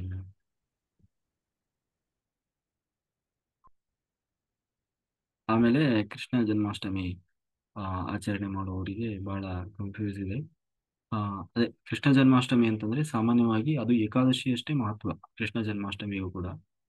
ಅದಕ್ಕೆ ಆ, ಆ, ಅದಕ್ಕೆ ಒಂದು ಸಮಯ ಅಂತ ಇರ್ತದೆ. ಆ ಸಮಯದಲ್ಲೇ ನಾವು ಕೃಷ್ಣ ಜನ್ಮಾಷ್ಟಮಿಯನ್ನು ಆಚರಣೆ ಮಾಡಬೇಕು. ಒಂದು ಅಷ್ಟಮಿ ಅಷ್ಟಮಿ ತಿಥಿ ಬರಬೇಕು, ರೋಹಿಣಿ ನಕ್ಷತ್ರ ಬರಬೇಕು, ಕೃಷ್ಣ ಪಕ್ಷ ಬರಬೇಕು. ಅದು ಮಾಸ ಯಾವುದಾದ್ರೂ ನಡೀತದೆ. ಅಂದ್ರೆ 2 ಮಾಸ ಬರ್ತದೆ, ಒಂದು ಭಾದ್ರಪದ ಮಾಸ, ಇಲ್ಲ ಶ್ರಾವಣ ಮಾಸ. ಹಾಗಾಗಿ ಶ್ರಾವಣ ಮಾಸದಲ್ಲಿ ಬಂದದ್ದೆಲ್ಲ ಕೃಷ್ಣ ಜನ್ಮಾಷ್ಟಮಿ ಅಲ್ಲ. ಅಂದ್ರೆ ಶ್ರಾವಣ ಮಾಸ ಬಂದ ಅಷ್ಟಮಿ ಇಲ್ಲ, ಕೃಷ್ಣ ಜನ್ಮಾಷ್ಟಮಿ ಅಲ್ಲ. ಅಲ್ಲಿ ರೋಹಿಣಿ ನಕ್ಷತ್ರ ಬಂದ್ರೆ ಮಾತ್ರ ಅದು ಕೃಷ್ಣ ಜನ್ಮಾಷ್ಟಮಿ, ಇಲ್ಲಾಂದ್ರೆ ಅದನ್ನು ಮಾಡಬಾರ್ದು. ಆ ಹಾಗಾಗಿ ಈ ಸರಿ ರೋಹಿಣಿ ನಕ್ಷತ್ರ ಬರೋಲ್ಲ. ಆ ಯಾವ್ದೋ ಬೇರೆ ಕೃತಿಕಾ ಮತ್ತೆ ಇನ್ಯಾವುದೋ ಬೇರೆ ನಕ್ಷತ್ರ ಬರ್ತದೆ, ರೋಹಿಣಿ ಏನೋ ಅಷ್ಟಮಿ ತಿಥಿ ಇರುವಾಗ, ಅಂದ್ರೆ ಕೃಷ್ಣ ಪಕ್ಷದಲ್ಲಿ. ಹಾಗಾಗಿ ಮುಂದಿನ ತಿಂಗಳು ಆ ಅಷ್ಟಮಿ ತಿಥಿಯಲ್ಲಿ ರೋಹಿಣಿ ನಕ್ಷತ್ರ ಬರುತ್ತೆ. ಅದು ನಿಜವಾದ ಮತ್ತೆ ಸರಿಯಾದ ಇದು ಏನು ಕೃಷ್ಣ ಜನ್ಮಾಷ್ಟಮಿ. ಹಾಗಾಗಿ ಆ ನಾವೆಲ್ಲ ಅದನ್ನೇ ಫಾಲೋ ಮಾಡೋದು. ಇಲ್ಲ ಊರಲ್ಲೆಲ್ಲ ಇದನ್ನ ಮಾಡ್ತಾರೆ, ನಾವು ಇದನ್ನೇ ಮಾಡೋದು ಅಂತ ಯಾರಾದ್ರೂ ಮಾಡೋದಿದ್ರೆ ಮಾಡ್ಬೋದು, ಅವ್ರವ್ರ ಇಷ್ಟ. ಯಾಕೆಂದ್ರೆ ಯಾರು ಏನ್ ಮಾಡ್ತಾರೆ ಅಂತೇಳಿ ನಾನ್ ಮಾಡೋದು ಮುಖ್ಯ ಅಲ್ಲ, ಯಾವುದು ಸರಿಯಾದದ್ದು ಅದನ್ನ ಮಾಡೋದು ಮುಖ್ಯ ಅಲ್ವ. ಆ ಊರವರೆಲ್ಲ ಮಾಡ್ತಾರೆ, ನಂದೇನ್ ಸ್ಪೆಷಲ್ ಅಂತ ಯಾರು ನಾವು ಹೋಗುವುದಲ್ಲ. ಇದು ಯಾವ ಆಧಾರದ ಮೇಲೆ ಅಂದ್ರೆ ಮಧ್ವಾಚಾರ್ಯರು ಉಡುಪಿ ಕ್ಷೇತ್ರದಲ್ಲಿ ಮಧ್ವಾಚಾರ್ಯರು ಅದ್ರ ಬಗ್ಗೆ ಹೇಗೆ ಆಚರಣೆ ಮಾಡಬೇಕು ಮತ್ತೆ ಯಾವ ರೀತಿ ನಾವು ಸೆಲೆಕ್ಟ್ ಮಾಡಬೇಕು ಅಂತ ಹೇಳಿದ್ದಾರೆ. ಆ ಮತ್ತೆ ಆ ಒಂದು ಮಧ್ವ ಪರಂಪರೆಯಲ್ಲಿ ಬಂದ ಎಲ್ಲರೂ ಕೂಡ. ಹಾಗಾಗಿ ನಾವು ಅದನ್ನೇ ಫಾಲೋ ಮಾಡೋಣ. ನಾವು ಅತಿ ಬುದ್ಧಿವಂತಿಕೆ ತೋರ್ಸೋದು ಬೇಡ, ಕ್ಯಾಲೆಂಡರ್ ಹಿಂದೆ ಹೋಗೋದು ಬೇಡ. ಇದು ಡೇಟ್ ಮೇಲೆ ಇದ್ರ ಮೇಲೆ ಫಿಕ್ಸ್ ಆಗುವಂಥದ್ದಲ್ಲ, ಕ್ಯಾಲೆಂಡರಲ್ಲಿ ಹೆಂಗೆ ಕೊಟ್ಟಿದ್ದಾರೆ ಅಂತ ಫಿಕ್ಸ್ ಆಗೋದಲ್ಲ. ಅದರಲ್ಲಿ ಮಧ್ವಾಚಾರ್ಯರಲ್ಲ, ಅದಕ್ಕೆ ಅಂತಾನೆ ಕೆಲವು ಗ್ರಂಥಗಳನ್ನೇ ಬರೆದಿದ್ದಾರೆ. ಏನೋ ಜಯಂತಿ ನಿರ್ಣಯ ಅಂತನೋ ಏನೋ. ಹಾಗಾಗಿ ಅದನ್ನ ಫಾಲೋ ಮಾಡೋಣ. ಅದರಲ್ಲಿ ಅವ್ರು ಸ್ಪಷ್ಟವಾಗಿ ಹೇಳಿದ್ದಾರೆ, ಮಾಸ ಮುಖ್ಯ ಅಲ್ಲ, ಮತ್ತೆ ರೋಹಿಣಿ ನಕ್ಷತ್ರ ಬರಬೇಕು, ಅಷ್ಟಮಿ ತಿಥಿ ಬರಬೇಕು, ಕೃಷ್ಣ ಪಕ್ಷ ಆಗಿರಬೇಕು. ಅದು ನಿಜವಾದ ಜಯಂತಿ, ಕೃಷ್ಣ ಜನ್ಮಾಷ್ಟಮಿ. ಅದನ್ನ ಆಚರಿಸಿ ಎಲ್ಲರೂ. ಏಕಾದಶಿ ಅಷ್ಟೇ ಶ್ರೇಷ್ಠ, ಮತ್ತೆ ಎಲ್ಲರೂ ಮಾಡಲೇಬೇಕು. ಏನಿಲ್ಲ, ಅವತ್ತು ಒಂದಿನ ಉಪವಾಸ ಇದ್ರೆ ಆಯ್ತು. ಉಪವಾಸ ನಾವ್ ಏನ್ ಬೇಕಾದ್ರೂ ಮಾಡ್ತೀವಿ, ಉಪವಾಸದ ಕಥೆ ಹೇಳ್ಬೇಡ್ರಿ ಅಂತ ಹೇಳಬಾರ್ದು ಅಲ್ವಾ? ಇಲ್ಲ, ಮಾಡಿ, ಒಳ್ಳೇದು ಆರೋಗ್ಯಕ್ಕೆ. Okay master. ಅದು ನೆಕ್ಸ್ಟ್ ಸೆಪ್ಟೆಂಬರ್ 14ನೇ ತಾರೀಕಿನ ಬರುತ್ತೆ, ಮುಂದಿನ ತಿಂಗಳು. ಅವಾಗ ಮಾಡೋದು, ನಾವು ಮಾಡ್ತೀವಿ. ಇವಾಗ ಮಾಡೋರು ನಿಮ್ಮ ಸಂತೋಷಕ್ಕೆ ಬೇಕಾದ್ರೆ ಮಾಡ್ಬೋದು. ಮಾಡೋದೇನಿಲ್ಲ, ರಾತ್ರಿ ಪೂರ್ತಿ ಅವತ್ತು ದಿನ ಪೂರ್ತಿ ಉಪವಾಸ ಇರಬೇಕು. ಬೆಳಗ್ಗೆ ಎದ್ದು ಸ್ನಾನ ಮಾಡಿ ದೇವರಲ್ಲಿ ಪ್ರಾರ್ಥನೆ ಮಾಡಿ, ಹೀಗೆ ಕೃಷ್ಣ ಜನ್ಮಾಷ್ಟಮಿ ಪ್ರಯುಕ್ತ ನಾನು ನಿರ್ಜಲ ಉಪವಾಸದಲ್ಲಿ ಇರ್ತೀನಿ ಅಂತ ಹೇಳಿ. ಸಾಮಾನ್ಯವಾಗಿ ರಾತ್ರಿ ನಾವು ಚಂದ್ರ ಉದಯ ಆಗುವ ಸಮಯದಲ್ಲಿ ಅರ್ಘ್ಯ ಕೊಡ್ತೀವಿ ಕೃಷ್ಣನಿಗೆ. ಅಂದ್ರೆ ಚಂದ್ರನಿಗೆ ಅರ್ಘ್ಯ, ಅಂದ್ರೆ ಆ ಮೂಲಕ ಕೃಷ್ಣ ಬರ್ತಾನೆ ಅಂತ. ರಾತ್ರಿ, ಯಾಕಂದ್ರೆ ಕೃಷ್ಣ ಹುಟ್ಟಿದ್ರು ರಾತ್ರಿ 12 ಗಂಟೆ ಟೈಮ್. ಅದಕ್ಕೆ ಆ ಟೈಮಲ್ಲಿ ನಾವು ಇದು ಮಾಡ್ಬೇಕೇನು, ಅರ್ಘ್ಯ ಕೊಡೋದು. ಅಂದ್ರೆ ತುಳಸಿ ಹತ್ರ ಹೋಗಿ ಅರ್ಘ್ಯ, ಅದಕ್ಕೆ ಕೆಲವು ಮಂತ್ರಗಳೆಲ್ಲ ಬರ್ತದೆ. ಒಂದು ಶ್ಲೋಕ ಬರ್ತದೆ, ಆ ಶ್ಲೋಕವನ್ನು ಹೇಳಿ 3 ಸಾರಿ ಅರ್ಘ್ಯ ಕೊಟ್ರೆ ಅಲ್ಲಿಗೆ ಅದೇ ವಿಶೇಷ ಕೃಷ್ಣ ಜನ್ಮಾಷ್ಟಮಿ. ಬೆಳಗ್ಗೆ ಎದ್ದು ನೀವು ದೇವರಿಗೆಲ್ಲ ನೈವೇದ್ಯ, ರಾತ್ರಿನೇ ನೈವೇದ್ಯ ಎಲ್ಲ ಪೂಜೆ ಎಲ್ಲ ಮಾಡಿ ನೈವೇದ್ಯ ಮಾಡಬೇಕು. 12 ಗಂಟೆ ರಾತ್ರಿ ಅಷ್ಟೊತ್ತಲ್ಲಿ ದೇವ್ರ ಪೂಜೆ ಆಗುತ್ತೆ ಕೃಷ್ಣ ಜನ್ಮಾಷ್ಟಮಿಯಲ್ಲಿ. ಅಂದ್ರೆ ಈ ಧ್ಯಾನಿಗಳಲ್ವಾ, ನೀವು ಬರೀ ದೀಪ ಹಚ್ಚಿ ಏನಾದ್ರು ಅಡಿಗೆ ಇದ್ರೆ ನೈವೇದ್ಯ ಮಾಡಿ ಅವಾಗ ತಿನ್ನೋದಲ್ಲ, ಬೆಳಗ್ಗೆ ಎದ್ದು ತಿನ್ನೋದು. ಊಟ ಗೀಟ ಆಯ್ತಾ? ಓಕೆ, ಇದು ಆಚರಣಾ ಪದ್ಧತಿ. Okay master. ಈಗ ಎಲ್ಲರೂ ವಾಟರ್ ರೆಡಿ ಮಾಡ್ಕೊಳ್ಳಿ, ನಾವು ಸಂಕಲ್ಪ ಮಾಡಿ ಧ್ಯಾನ ಶುರು.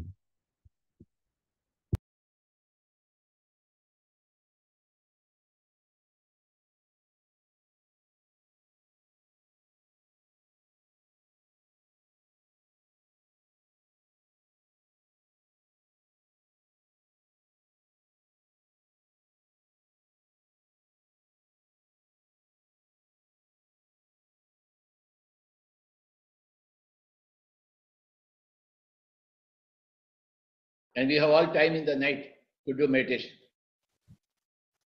The whole night is there for meditation. The whole daytime is there for doing duties perfectly. When you do